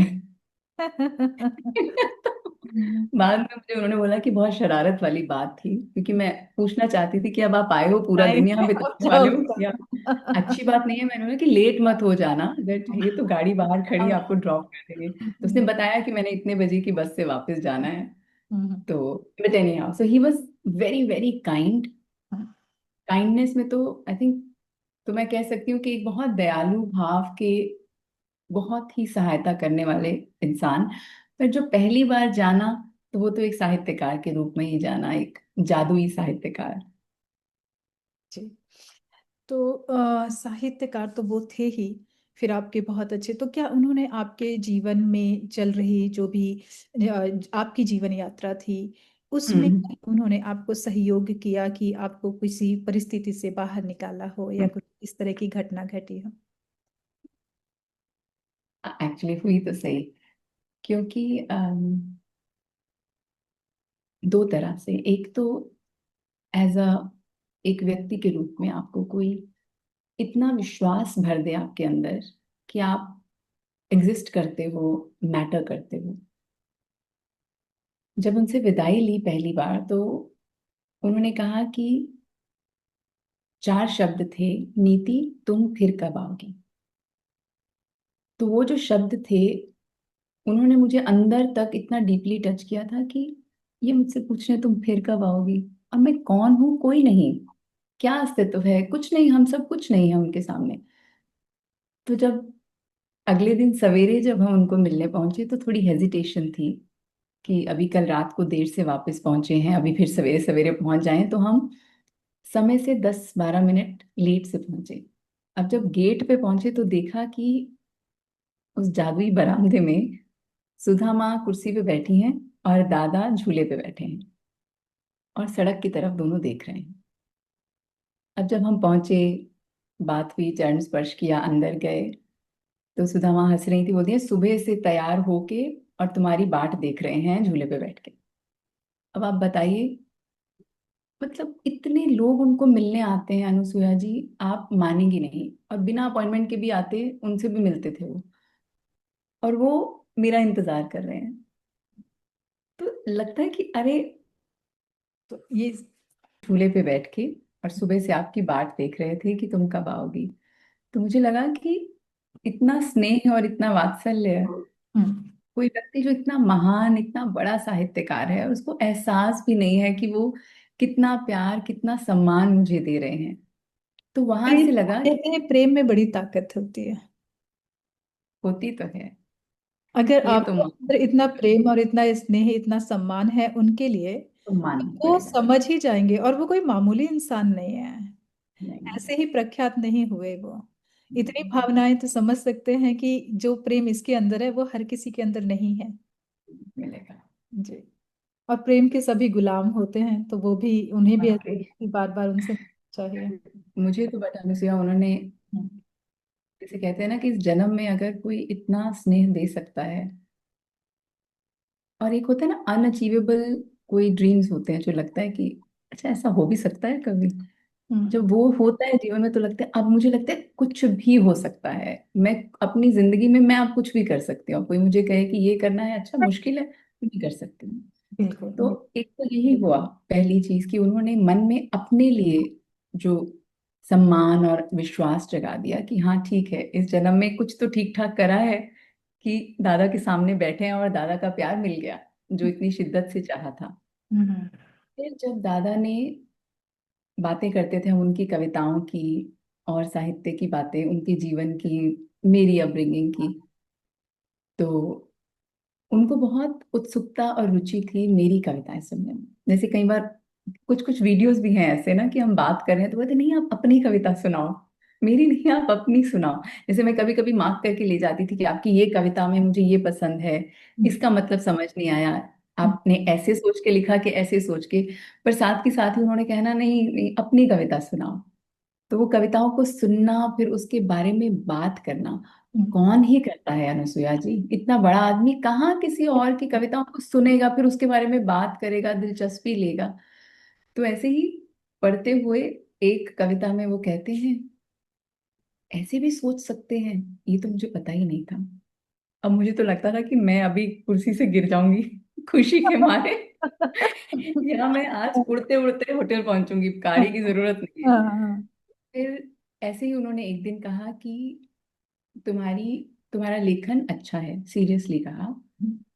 और मुझे किसी ने हाल फिलहाल में वीडियो भेजा उनका कि ये वाली जो हमारी कॉन, क्योंकि अक्सर कोई ना कोई वहां बैठा ही होता था जब हम लोग, अब पर अब क्या करें, अब लोग आते रहते हैं मिलने, हम अपनी बातें करते रहते थे। तो उन्हें वीडियो भेजा, उसमें दादा कह रहे हैं कि तुम ये सब कविताएं इकट्ठी करके मुझे भेज दो और इनको छपवा लेते हैं। अपने एक पब्लिशर का नाम मिल गया कि अब इनको ये अपने पास सीमित मत रखो, अब इसको किताब की शक्ल दो और मेरे रहते छप जाएं, और लोग मेरी कविताएं गाते हैं, तुम्हारी कविताएं मैं गाऊंगा। कौन ही ऐसे कहता है अनुसुईया। मुझे क्यों, कुछ कहीं इतना प्यार और इतना अपनापन उनके साथ हो गया, उनको भी मुझसे हुआ, कि वो ऐसे कह रहे हैं कि लोग मेरी कविताएं गाते हैं, तुम्हारी मैं गाऊंगा। और जब मेरी कविता वो पढ़ते थे तो ऐसे लय से पढ़ते थे जैसे गीत गा रहे हैं। तो मैं अक्सर अब सुनती हूँ, जब उनकी वो वीडियोस देखती हूँ या ऑडियो सुनती हूँ, तो अपने आप पे प्यार आता है। आप समझते हो कि खुद पे, बिल्कुल कि बिल्कुल, आप अपने नाज आप को होता अच्छा होगा लगने खुद लगते पर हो, कि अरे बाप रे ये क्या, कि मतलब आपको ये तो अपने इतनी आप से चीज नहीं कैसे थी प्रेम कि होता है, सजे। जी जी। कि उनको मुझसे प्रेम है तो मुझे खुद से प्रेम है। हम्म। ऐसी ऐसी भावनाएं तो। ये मुझे ट्विन फिल्म वाली हाँ। थोड़ी सी एनर्जी नजर आ रही है, जिसे मैं जो मैंने एक बार एक कविता कही थी, उसमें एज हम्म। नहीं करती है। बिल्कुल हम्म। ये भावनाएं होती हैं उसमें भी। जैसे हम हाँ, कहते हैं कि मुझे लगता है कि शिव कहीं ना शक्ति कहीं। या राधा कृष्ण जो हम नाम लेते हैं, हाँ। एक ये होता है एहसास, इसमें हर चीज एहसास ही होती है। कि आपने जैसे क्योंकि कहा मुझे। आपके अंदर जो प्यार था वो उन्होंने हाँ, समझा और वही रिफ्लेक्शन में आपको वो दे रहे हैं। अक्सर ऐसा लगा बातें करते हुए कि जैसे मैंने एक कविता भी लिखी उनके लिए, इसी उनके जाने के बाद लिखी है, कि वो एक जो वात्सल्य था हम्म उनकी तरफ से भी था, तो मेरी तरफ से भी वो फीलिंग थी, चाहे वो मुझसे बड़े थे। हम्म पर हम्म। वो जो थोड़ा मातृत्व वो की महसूस भावना आप समझती हैं करती है, कि वो वो। उम्र नहीं, वो हाँ, वो क्या समझ कहते हैं, नहीं वो आता कि उम्र तो क्या है। शरीर की है ना। वो जो एज हाँ, है पर वो वो शरीर का मातृत्व है, नहीं आत्मा आते। की उम्र वही है जो आप एक दूसरे के साथ हम्म। कनेक्ट कर पा रहे हैं। अनुसुईया, आप सोचिए, हम एक दिन बैठे हैं और बातें कर रहे हैं, और दादा कोई किस्सा, मतलब वो कहानियां किस्से तो सुनाते ही रहते थे, बैठे हैं बातें करेंगे तो हम्म कुछ ना कुछ अपनी बातें बताते रहते थे। तो हम दोनों बैठ के बात कर रहे हैं, भैया भी बैठे हैं, तो उन्होंने कोई किस्सा सुनाया। हम्म तो शाश्वत भैया ने कहा कि ये बात हमने आज तक कभी सुनी ही नहीं, दादा के बारे में तो हमें सब पता है, हम्म पर ये बात बहुत ही पर्सनल हम्म स्टोरी थी, वो उनकी मदर की, घर की। हम्म तो उन्होंने कहा कि ये बात हमारे लिए भी नहीं है, हमने पहले कभी नहीं सुनी दादा से। हम्म हम्म तो उसमें ये बोला कि अच्छा, अब आपको बता रहे हैं तो हमने भी सुन ली। हम्म जैसे अपनी माँ के बारे में जब बात करते थे ना, तो ऐसे आंखों में अलग चमक। जैसे मैं दादा के बारे में बात करती हूँ तो मेरा होता है ना कि मैं अलग एनर्जी में, हम्म मेरे हस्बैंड कहते हैं हम्म तुम्हारा चेहरा बदल जाता है, तुम्हारी बॉडी लैंग्वेज चेंज हो जाती है, पूरा कमरे की एनर्जी चेंज हो जाती है। वैसे ही जब वो अपनी अम्मा की बात करते थे, तो आंखों में वो चमक और एक जो सॉफ्टनेस जुबान में आ जाती है ना, कि जैसे याद कर रहे हैं कि कैसी दिखती थी, क्या पहनती थी। तो वो ऐसी बातें नहीं करते थे अक्सर, कि कपड़े कैसे पहनती थी, आंखें चलती दिखे। कैसी थी, हाँ हाँ। कौन सी किताबें पढ़ती थी। हम्म। कई बार होता है कि आप सवाल कैसा पूछ रहे हो, उसका जवाब भी फिर आपको वैसा नहीं, मिल जाता डिपेंड है। करता है कि आप सुन कैसे रहे हो। हम्म। आप सुनने की कैपेसिटी आपकी 110% है उनके सामने, मीन्स आप कहीं और नहीं है। तब जाके इंसान के अंदर से उस तरह की बातें निकलती है और उसे समझ में आता है कि ये मुझे पूरी तरह से सुन रहा है। समझ रहे हैं आपकी पूरी तरह से प्रेजेंट होना, आत्मिक शारीरिक पूरी तरह से। और हम्म। फिर इंसान के अंदर की तह वाली बातें, सतही बातें, मतलब जो एकदम सतह की बातें होती हैं वो निकल कर आती हैं, वो हर किसी के सामने नहीं निकलती। पर अद्भुत, वो जी। तो जादूगर थे। वो तो जादूगर थे, उनके जैसा तो कोई मैंने दुनिया में नहीं देखा। ये कोई कनेक्शन नहीं। ही थोड़ा जादुई सा लग रहा है मुझे भी, कि जिस तरह से आप जादू ही महसूस है। कर सकती हैं और उनके बारे में बता सकती हैं, शायद ही कोई बता पाएगा उनके बारे में। जादू जी। ही है। तो मैं थोड़ा सा और आगे बढ़ते हैं हम, कि उनके व्यक्तित्व का वह कौन सा पक्ष है जिसने आपको सबसे अधिक प्रभावित किया है। उनका। जी, वैसे तो आपने बहुत सारी बताई हैं, तो उनके सॉरी, व्यक्तित्व का क्वेश्चन आपका। वह कौन सा पक्ष है व्यक्तित्व। जी, ने आपको सबसे अधिक प्रभावित किया है। आई थिंक उनके चरित्र में एक जो इंटेग्रिटी, हम्म जो एक ईमानदारी है, हम्म ईमानदारी थी जो एक उनके चरित्र में, वो बहुत ही अचंभित कर देने वाली थी। कि हम्म कोई इस दुनिया में आकर, हम कहते हैं ना कि काजल की कोठरी में जाके भी काला नहीं होता इंसान, तो इस धरा पे आके भी आप अछूते कैसे रह सकते हो इतनी सारी नेगेटिव चीजों से। हम आप जैसे नहीं, कई बार नहीं छूट पाते। तो वो एक, फिर से वही कि वो जादू जैसा लगता है कि अच्छा ऐसा भी होता है, कि दोस्ती की मतलब बात। हर चीज को, मतलब एक होता है कि आप क्षमाशील हो, एक होता है कि आप इतने क्षमाशील हो। इतने, इतना कैसे हो सकता है कोई, कि कभी तो कहीं दिल दुखता है, कोई ठेस लगती है, तो उसमें आप लेट गो करने की जो उनकी एक, उनके व्यक्तित्व में था कि छोड़ दो, छोड़ दीजिए इससे, कोई बात नहीं, जीवन लंबा है, बहुत सुंदर है। ये हमारी एक बार बात भी हुई कि एक इंसिडेंट उनकी लाइफ का था, जिसको लेके मैंने उनसे पूछा कि फिर आपने कैसे हैंडल किया। तुमने कहा कि जीवन में इतना सुंदर जीवन है, तो उसमें एक जो बदसूरत चीज है उसी को क्यों याद रखना है, उसी को क्यों साथ लेके चलना है। पर जो लॉयल्टी, ईमानदारी, इंटेग्रिटी जो उनकी इतनी हाई थी, वो तो थोड़ी अविश्वसनीय भी है। पर क्योंकि मैंने वो अपने बाबा में भी देखा है, तो मैं वो कनेक्ट कर पाती थी कि अच्छा, ऐसे लोग होते तो हैं पर कम होते हैं। तो क्या उन्होंने और आप दूसरा, उनके जीवन में जो भी ऐसी इस तरह के संवाद घटित हुए या हम्म, जो उनके जीवन में आए लोग, हम्म, समझिए कि एक लेखक हैं और बहुत अच्छे विचार रखते हैं, बहुत लोग प्रभावित हुए होंगे और उनके जीवन हम्म, से जुड़े होंगे, कनेक्ट हुए होंगे, तो क्या उन्होंने हम्म, सबके बारे में आपसे बातचीत की? बहुत, बचपन से लेके जिस दिन उनका जन्म हुआ हम्म। उस दिन घर के सामने मूवी थिएटर का इनॉग्रेशन हुआ। अब आप बताइए, उस कहानी से लेके हम्म। अंत तक की, जब तक वो बात कर सकते थे, जिस दिन, आई थिंक नवंबर, दिसंबर में हम लास्ट मिले, हम्म। तो तब तक वो बात कर पाते थे। फिर जब हॉस्पिटल में थे तब बात नहीं कर पाते थे। उससे पहले तक का कोई दिन ऐसा नहीं था जिसमें कोई कहानी, कोई किस्सा शेयर ना किया गया हो। और नहीं तो फिर फोन पे भी बात होने लगी थी, तो वो थोड़ा वीडियो कॉल पे फिर भी थोड़ा कंफर्टेबल फील करते थे। तो जैसे मैंने कई बार उनको दिखाना कि सामने समंदर है, घर के शिप आ रहे हैं, तो उनको बहुत इंटरेस्टिंग लगता था। तो जी। बहुत बहुत बातें हैं उनकी, तो बहुत बातें हैं अनुसुईया जी। जी, वही बातें तो मैं सुनना चाहती हूँ। तो आप मुझे एक कोई ऐसी घटना बताएं विस्तार रूप से जो उन्होंने आपको बताई हो और उस घटना ने आपके दिमाग में एक ऐसा प्रहार या एक ऐसा प्रभाव छोड़ा हो कि आपको बहुत कुछ हम्म। सीखने के लिए मिला हो। तो ज्यादातर तो थोड़ी पर्सनल, जो आई थिंक पब्लिकली उन्होंने ज्यादा नहीं वो बातें बताई हुई, जो हम्म। सुदामा, शाश्वत और मैं और दादा जब हम होते थे तो अक्सर हर तरह की आत्मीयता भरी बातें हम्म। शेयर करते थे। उसमें से तो शायद मैं ज्यादा नहीं शेयर कर सकती, लेकिन जब अपनी माँ के बारे में वो बताते थे कि जब वो बंगाल में पली बड़ी, तो जब वो आई इनके घर, पिता के घर ब्याह के, जॉइंट फैमिली में, तो अपने साथ में किताबें लाई। और आपको पता है वेस्ट बंगाल में, कैलकाटा में, आर्ट कल्चर, ये सब पढ़ना लिखना उस साइड पे बहुत बहुत बहुत अच्छा। हम्म। हर घर में हम्म। संगीत और किताबें रहती हैं। बिल्कुल तो वो बिल्कुल। कहते थे कि किताबों से प्रेम मुझे वहां से हुआ।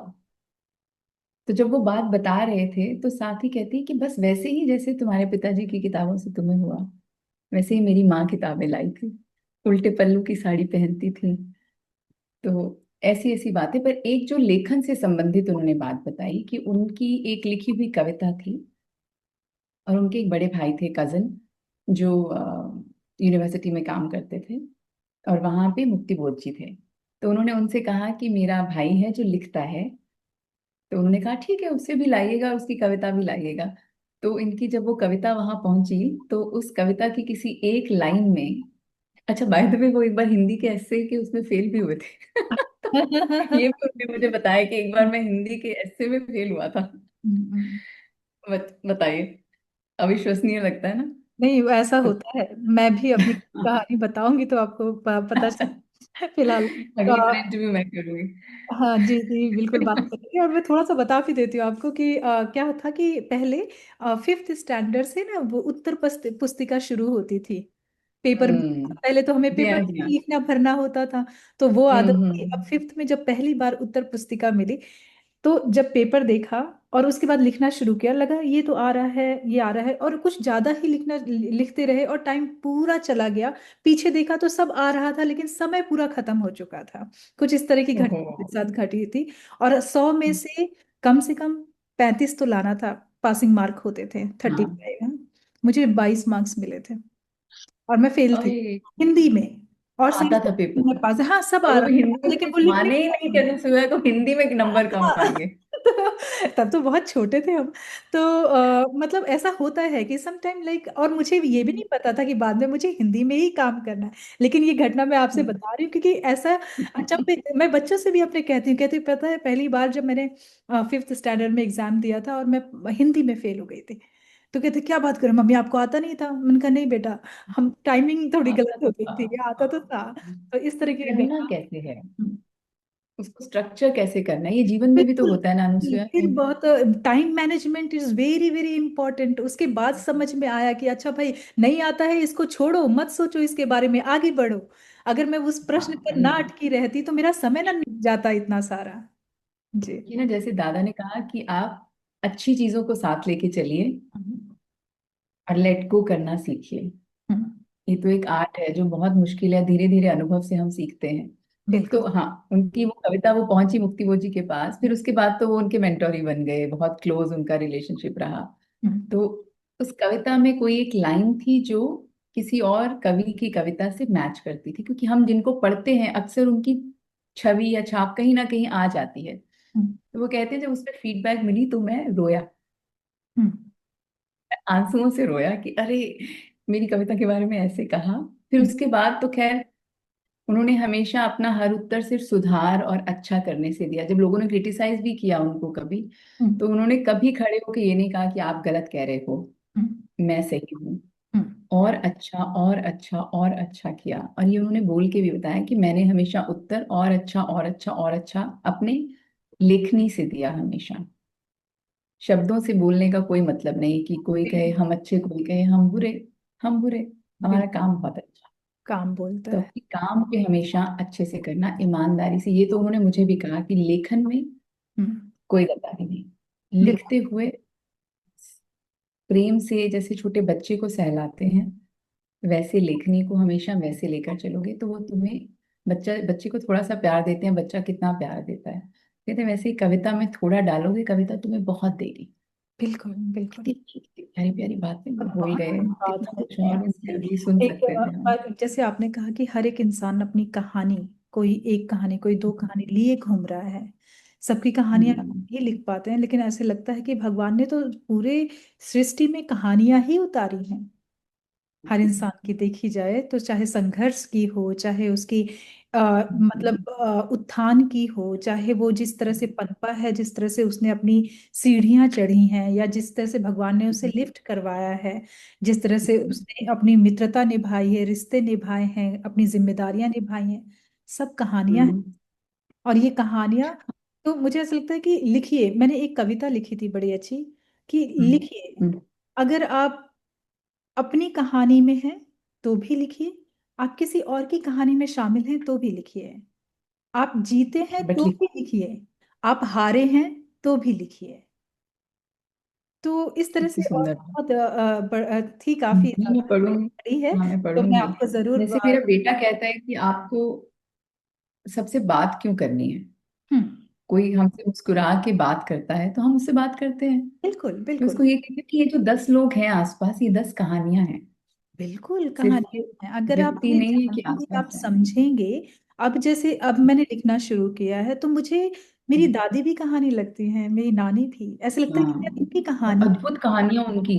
अद्भुत कहानियां, कि वो महिलाएं जो जी गई, जिस माहौल में हम्म, जितना कर गई, हमारे अंदर हम्म। उतनी ताकत नहीं है कि हम कर पाए। हमें फिर भी हर चीज थाली में मिली है। समय बदल गया थोड़ा, इसलिए शायद। जी, जी।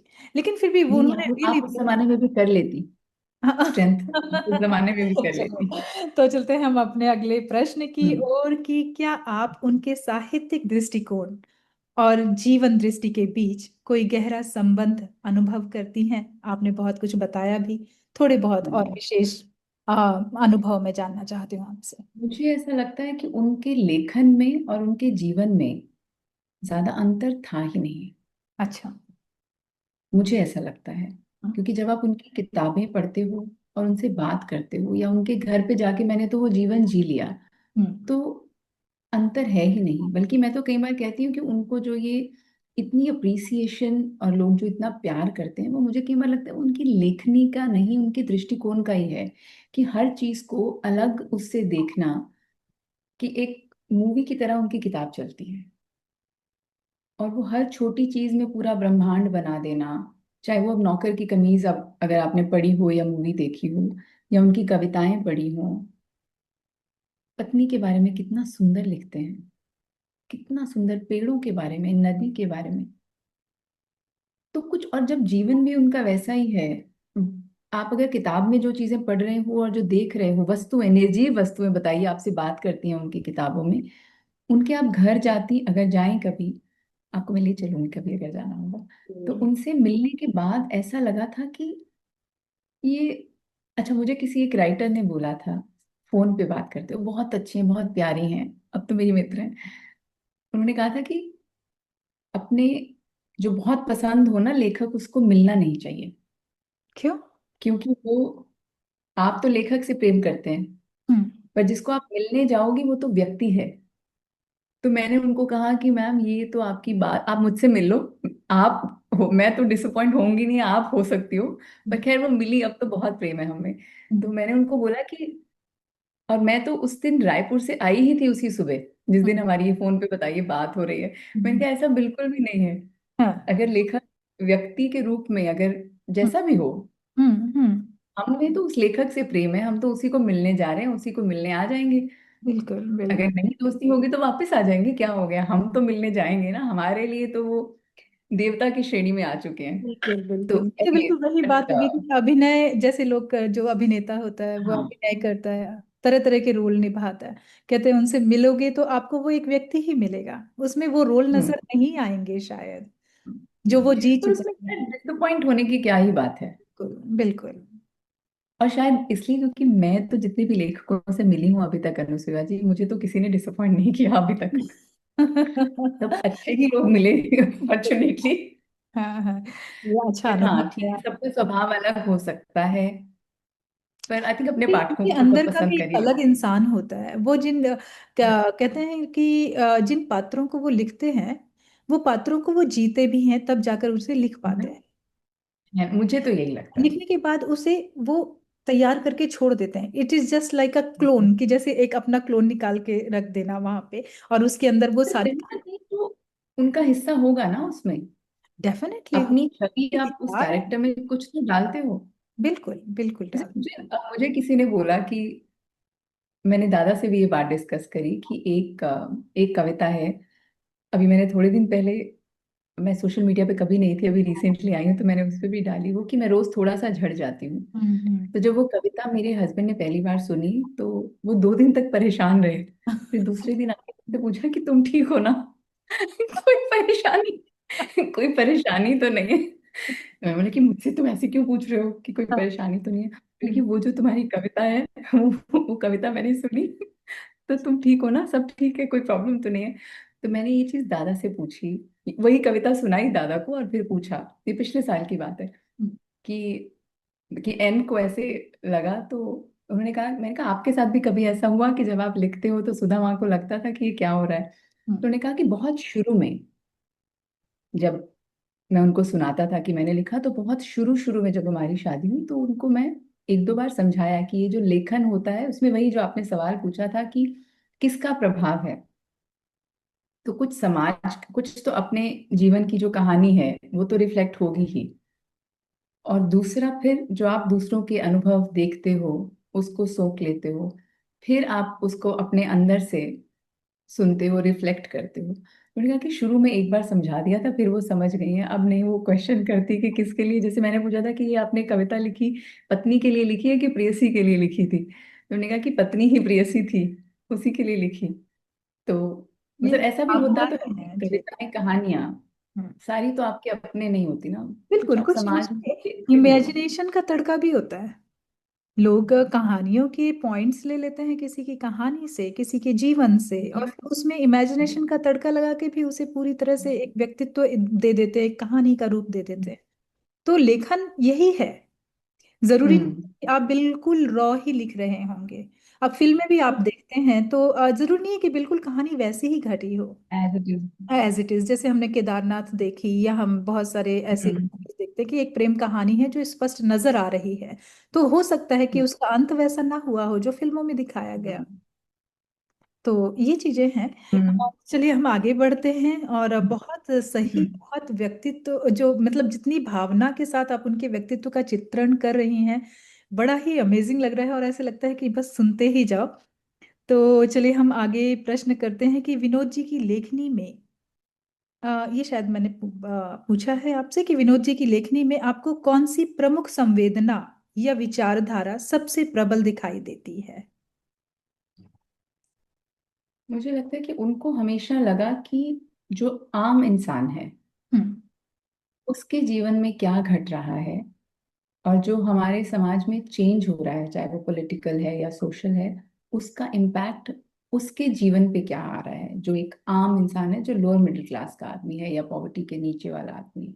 हम्म। मुझे हमेशा लगा कि उनका फोकस वहां से ही चला हमेशा, कि lower middle class to middle class तक की उनके जीवन पे आसपास होने वाली चीजों का क्या असर है। या जैसे जब वो सारे स्टेट्स जब बटी, कम कम से ज्यादा हो गई, जैसे वो एमपी भी जब डिवाइड हो गया, हम्म। तो उन चीजों का उन पे थोड़ा ज्यादा प्रभाव रहा, कि उनको जैसे अपना ही गांव, राजनांदगांव उनका बर्थ प्लेस, उन्होंने कहा कि मुझे अब थोड़ा वो डिस्टेंट लगने लगा है, चेतना में, सोच में, अब वो मुझे दूर लगने लगा है। अब यही घर है, अब यही दुनिया है। मैंने कहा कि कभी मन तो करता होगा जाने का, चलोगे तो, लेकिन नहीं, अब नहीं, अब यही ठीक है। तो उनको हमेशा यही लगा कि जो भी आसपास हो रहा है उसका असर उस आम आदमी के जीवन पे क्या है, चाहे वो फाइनेंशियल है, चाहे सोशल है, चाहे कास्ट है, या पॉलिटिकल चीजों का क्या इम्पैक्ट हो रहा है। उनका फोकस हमेशा वो आम आदमी रहा। उनकी कविताएं, कहानियां भी अगर आप पढ़ेंगी, कविताओं में तो खासकर ऐसे उभर के आता है कि बिल्कुल उनको चिंता है, और पर्यावरण की, पेड़ों की, नदियों की। ये मतलब बदलाव, कोई पत्थर मतलब के जो बीज भी की बात बदलाव कैसे हो करता रहा है। है जी, कि भविष्य में एक आम आदमी की क्या स्थिति होगी, जिस तरह के बदलाव हो रहे हम हैं, जिस तरह की पॉलिटिकली गतिविधियां हो रही हैं, इसमें वो बेचारा कहीं मारा जाएगा या कहीं क्या उसका उत्थान है इसमें, ये सोचना। और पर्यावरण की जैसे आपने बात की, तो सबसे महत्वपूर्ण पर्यावरण ही है जीवन में। अगर पर्यावरण सही रहा तब आप सांस ले पाएंगे। जो पॉलिटिकली इश्यूज हो रहे हैं, कहाँ गया आज देखिए आप, इतने बड़े बड़े युद्ध हो रहे हैं, कहाँ सोच रहे हम्म हैं ये लोग पर्यावरण के बारे में। कि क्या छोड़ के जाएंगे ग्लोबल बच्चों के लिए वार्मिंग हम। हो रही है, ये सबसे बड़ा मुद्दा है। ये वही बड़े बड़े लोग हैं जिन्हें उस मुद्दे को गहराई से सोचना चाहिए, लेकिन वो क्या कर रहे हैं। आप बट आई थिंक समझिए। तो ये तो सेल्फ ये फोकस। चिंता, हाँ, तो ये एक लेखक के अंदर इस तरह की चिंता पनपेगी ही, क्योंकि कहीं ना कहीं उसकी डोर उस डिवाइन से जुड़ी हुई है। जो वो यूनिवर्स लिखवाना चाह रहा है वो वही लिख रहा है, वो वही उसके दिमाग में आ रहा है। कहते हैं कि लेखक एक माध्यम होता है यूनिवर्स का, जो कि वो यूनिवर्स खुद चाह, क्योंकि यूनिवर्स में हर चीज पड़ी हुई है, हर चीज है, चाहे वेद पुराण हो, चाहे आपकी किताब हो, चाहे विनोद जी की किताब हो, सबका लेखन पड़ा हुआ है। लेकिन हम्म वो आपको चुनता है, आपको माध्यम बनाता है, ताकि आपके विचार के द्वारा, आपकी लेखनी से वो सारे शब्द निकलें और वो एक पुस्तक बनकर उस धरती पे मनुष्यों के पास पहुंचे, ताकि लोग पढ़ें, लोग चिंतन करें और उस तरह से बदलाव करें। ये एक कितनी सिस्टम सुंदर है बात है। जी। ये कितनी मैंने खुद सुंदर बात महसूस है। किया है कि हम्म हम इन चीजों पर जो चर्चा कर रहे हैं, तो ये माध्यम हम बन रहे हैं। हमारे शब्दों में कहीं ना कहीं सरस्वती ये हमारी जुबान पे बैठ जाती है और वो बुलवाती है, ताकि किसी को तो फर्क पड़े इन चीजों से कि ये क्या कह रहे हैं। और सुनने के बाद ही लोगों के अंदर बदलाव आता है। लेकिन फिर भी हम बदलाव, जितने भी मेरे इंटरव्यूज हुए हैं, मैंने इसमें यही देखा है, और बाद में हमारी बातचीत इसी मैटर पर आकर रुक जाती है कि हम पर्यावरण की बात करते हैं। कि पर्या जैसे हम्म हमारा भारत है, भारत में बिहार में जितने भी त्योहार हो रहे हैं, सबसे पहले तो वो छठ का पर्व है। सुबह शाम सूरज को हम्म पूजते हैं। क्यों अच्छा, पूजते हैं? क्योंकि वो प्रकृति बनाता है, प्रकृति का बहुत बड़ा सहायक है, पूरी धरती को संरक्षण करने वाला एक वो हम्म है। तो उनकी ही चीज उनको अर्पण की जाती है। ये एक बहुत बड़ी मतलब ये है कि मेरा क्या लागे, मेरा सब कुछ तेरा है और मैं तुझे ही सब अर्पण कुछ कर है। रहा हूँ। वो वाली बात हुई। तो भारत एक है कि जो पर्यावरण के बारे में सचमुच में सोचता है। हम्म। उसकी वो हमारी संस्कृति में ही है ना, हमारी इनबिल्ट ही है, संस्कृति में देखिए है, सारे हमारे लेखन में है बहाने हैं त्योहारों के।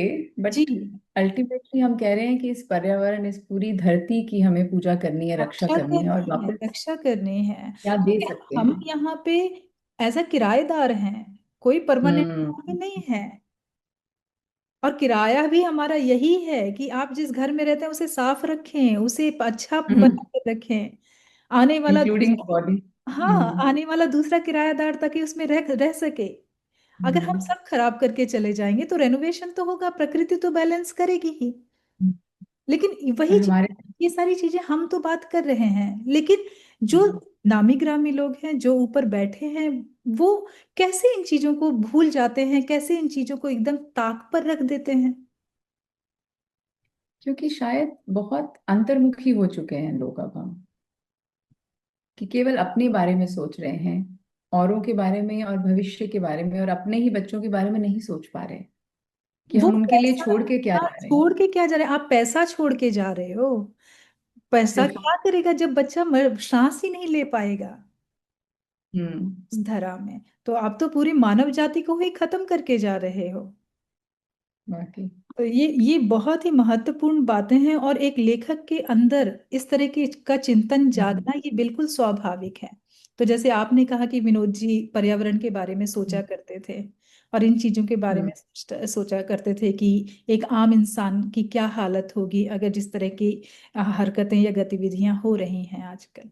तो उनका चिंतन देख, बिल्कुल सटीक था। पौधों को इतने प्यार से, सहेज सहेज के प्यार से बातें कर करके पौधों को पालते थे, कि हम्म। मैं भी जब जाती थी तो मुझे पता था कि फूलों की बजाय पौधे ही लेके जाओ, क्योंकि पौधे तो वो प्यार से रखेंगे रोज। जी। और गिलहरियों के लिए पानी के कटोरे अलग, पक्षियों के लिए अलग, घर के बाहर गाय के लिए पानी का बोल अलग।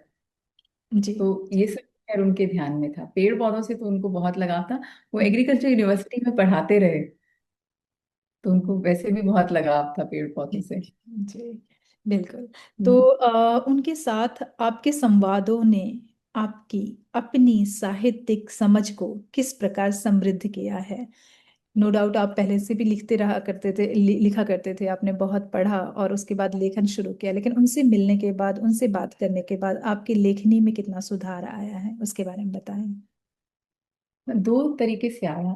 जी। एक तो ये कि कुछ कुछ शब्द ऐसे, हम्म। जैसे मुझे अभी हाल ही में किसी ने कहा कि अगर मैं आंखें बंद करके भी तुम्हारी आवाज सुनूं, तो हम्म। मुझे लगेगा कि तुम या तो एमपी की हो हम्म। या तो कहीं यूपी की हो।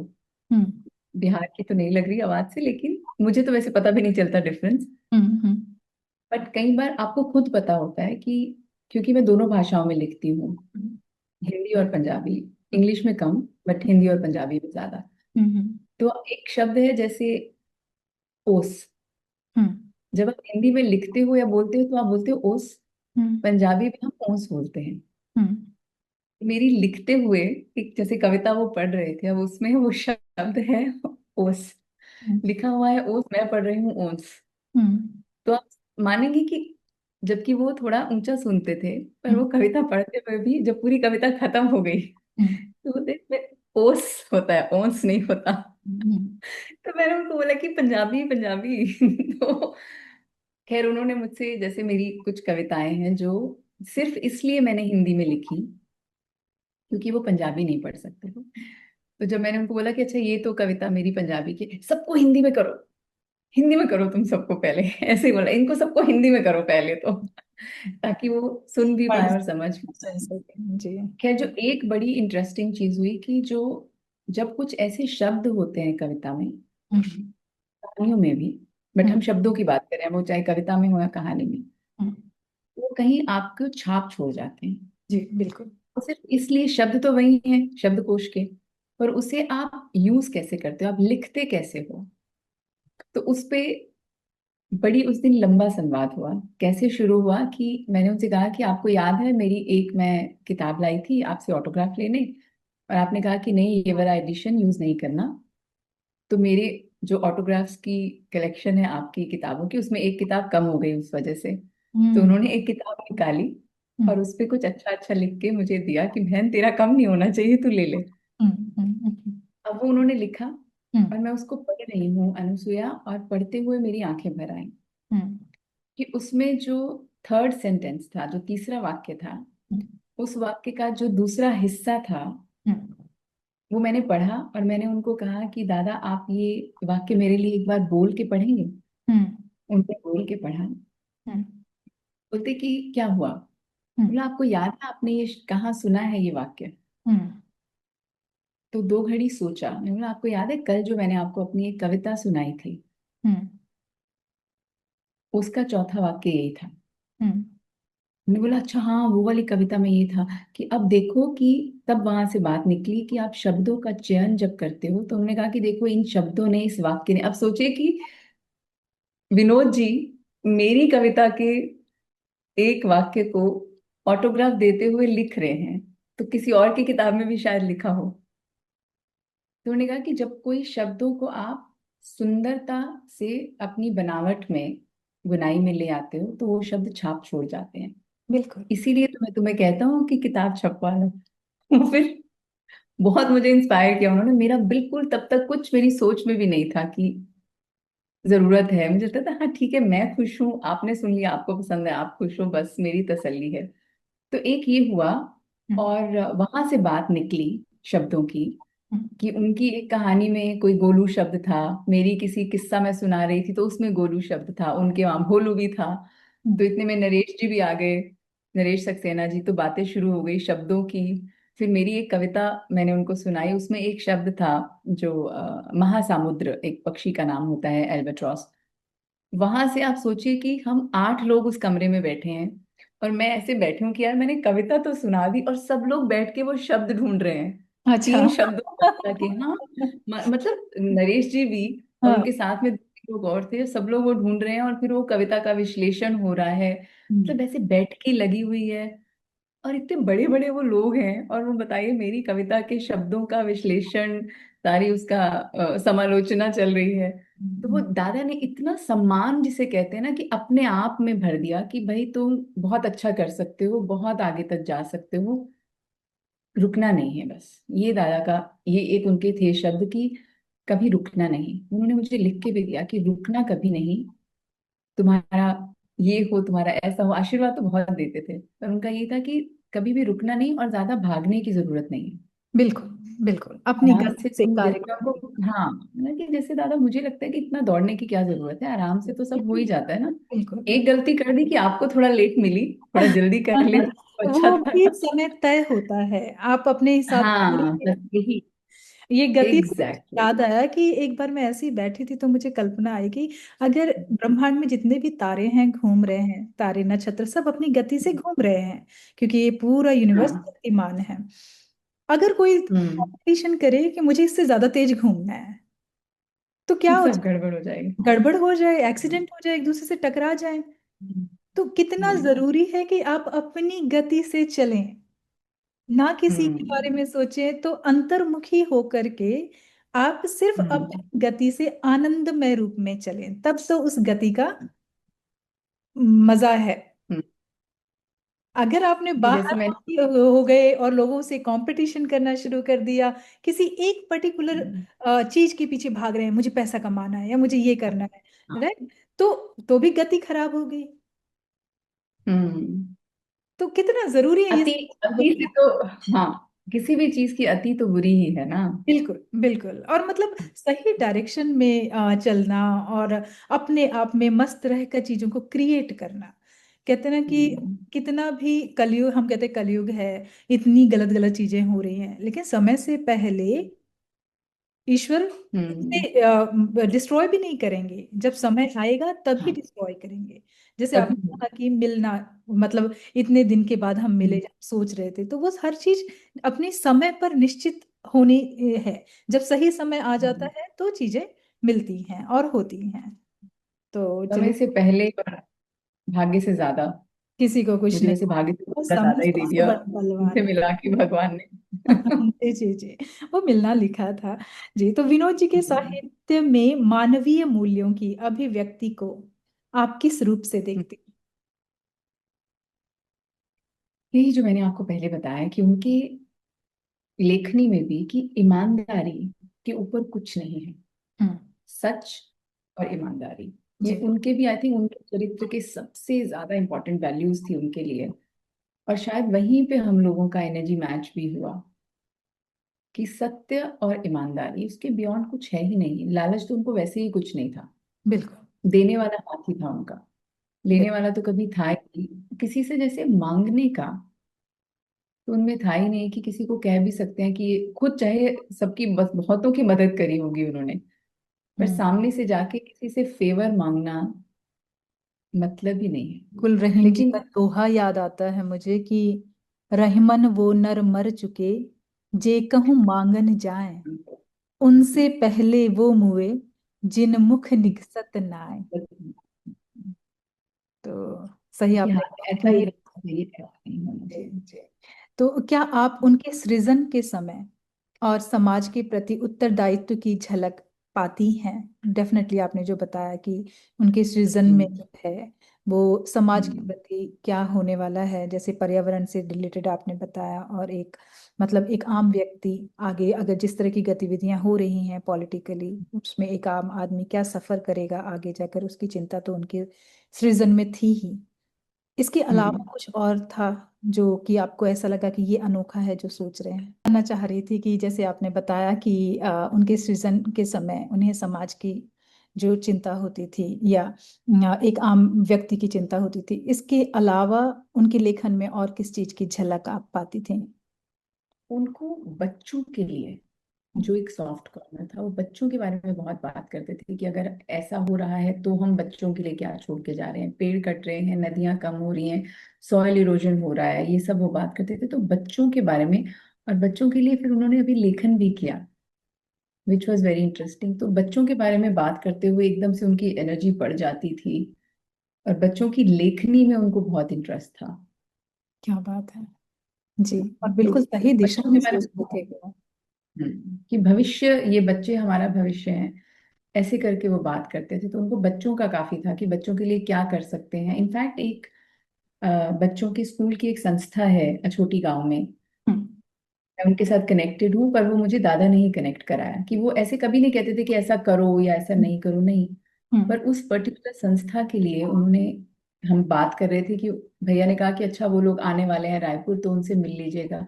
तो भैया दादा ने कहा नहीं नहीं, अभी नीति आई हुई है, 1 घंटा ही तो दूर है, पूछो, आप जाओ, बेटा आप जाओ, वहां जाकर आओ, वहां जाके देखो, बच्चों का स्कूल है। तो ही वाज सो एक्साइटेड कि बच्चों की पढ़ाई के लिए कुछ हो रहा है। तो इसीलिए अभी मैंने और शाश्वत भैया ने हमने बात करी है कि हम ऐसे ही स्टडी से रिलेटेड और उभरते हुए लेखकों से रिलेटेड कुछ ऐसी स्कॉलरशिप्स या पढ़ाई से रिलेटेड हम दादा के नाम से क्या कर सकते हैं, कि बच्चों पे भी फोकस रहे, कि बच्चे भी लेखनी में भी आए और अपनी पढ़ाई भी करें, और माता पिता पे जोर ना पड़े जो कमजोर वर्ग के बच्चे हैं। और जो लेखक हैं, जो लिखना चाहते हैं, जी, समय तो चाहिए लोगों के लिए, बिल्कुल पर क्योंकि रोटी भी कमानी है, तो बिल्कुल हर किसी के पास वो समय नहीं है कि आप बैठ के चिंतन करें और लिख पाएं। तो कुछ ऐसी स्कॉलरशिप्स या फेलोशिप्स हो जाएं जिससे कि बिल्कुल। नए लेखक को थोड़ा कुछ फाइनेंशियल बेनिफिट भी मिल जाए, हम्म। और वो अपनी लेखनी भी कर पाए और हम उनकी मदद कर पाए। बहुत बहुत खूबसूरत आपके विचार हैं। और आजकल तो बच्चों की सेफ्टी भी बहुत जरूरी है।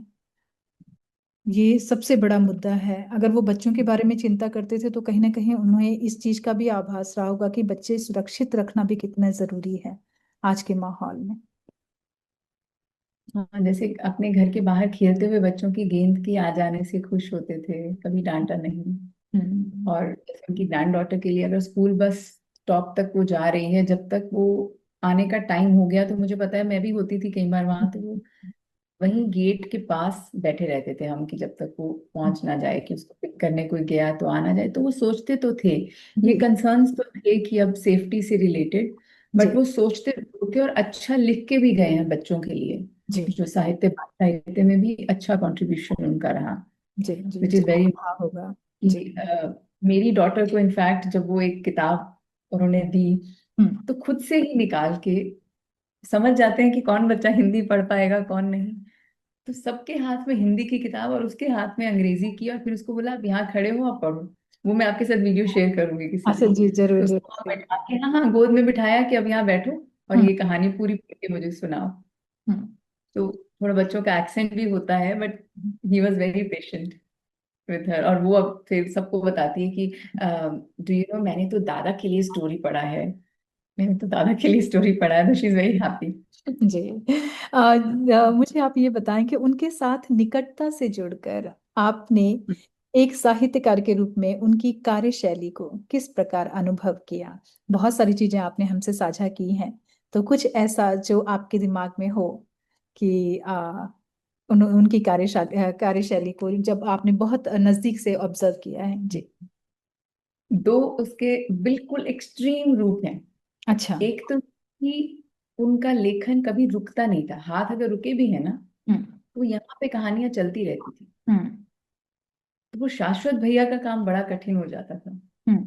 कि आपने कहानी लिख रहे हो अपने डेस्क पे बैठ के, हम्म। और फिर अभी खाना खाया, यहाँ पास में पेपर पड़ा है उस पे भी लिख दिया। हम्म। फिर ड्राइंग रूम में गए, हम्म। वहाँ कुछ एक पेपर पड़ा था रजिस्टर, उसके आखिरी पन्ने पे भी लिख दिया। तो वो इकट्ठा करके समेटने में जो शाश्वत भैया का एनर्जी जाती थी, अभी भी वो कुछ कुछ कहीं कहीं से पेपर्स निकल रहे हैं हाँ। दादा के जाने के हाँ। बाद भी। हाँ, कि कहाँ कहाँ लिख कर हाँ, छोड़ गए हैं। ये तो वही कहीं हुआ कहीं कि इतना लिखते ना। इतना धन है कि यहाँ भी गाड़ हाँ दिया, वहां भी गाड़ दिया, आप खोद खोद के निकाल रहे हैं, बोले अच्छा यहाँ भी मिल हाँ। गया। हाँ। और फिर एक ही कहानी को यहाँ बैठ के ऐसे लिखा, हाँ। और जब दोबारा से वैसा कोई विचार आ गया तो नए सिरे से वो कहानी बन गई। तो हम्म। वो भैया बताते हैं कई बार कि बहुत कठिनाई मुझे होती है पर मजा भी आता है कि अलग अलग रंग जो इंद्रधनुष के देखने को मिलते हैं बिल्कुल कि एक खजाने ही की तरह पर वो चीजें आप। मिलती होंगी। हाँ। हाँ, तो उनको खजाना है उनके पास तो। पर उनके साहित्य। लेखन में जी। जी बताएं। अगर उनके प्रोसेस के बारे में हम बात करें तो मैंने उनसे एक्चुअली सवाल पूछा भी था एक बार। जैसे मुझसे पूछा उन्होंने, क्योंकि मेरी इतनी हिम्मत नहीं थी कि मैं एकदम से उनसे पूछूं, तो उन्होंने मुझसे पूछा कि ये ऐसे, भैया ने एक्चुअली पूछा, हम्म। तो दादा ने उसमें क्वेश्चन ऐड किया कि आप जैसी कविताएं लिखती हो, हम्म। वो वो मनुष्य लिखता है जो अपने आप से बहुत संवाद करता है। तो यहाँ से बात निकली, तो मैंने बोला कि हाँ वो तो है ही, आप इंट्रोस्पेक्ट करते हो तो फिर आप लिखते हो। हम्म। तो और मैंने कहा कि मैं विजुअलाइज करती हूँ चीजें। कई बार मेरे साथ ऐसा होता है कि मैं विजुअलाइज करती हूँ पहले और लिखती बाद में हूँ। हम्म।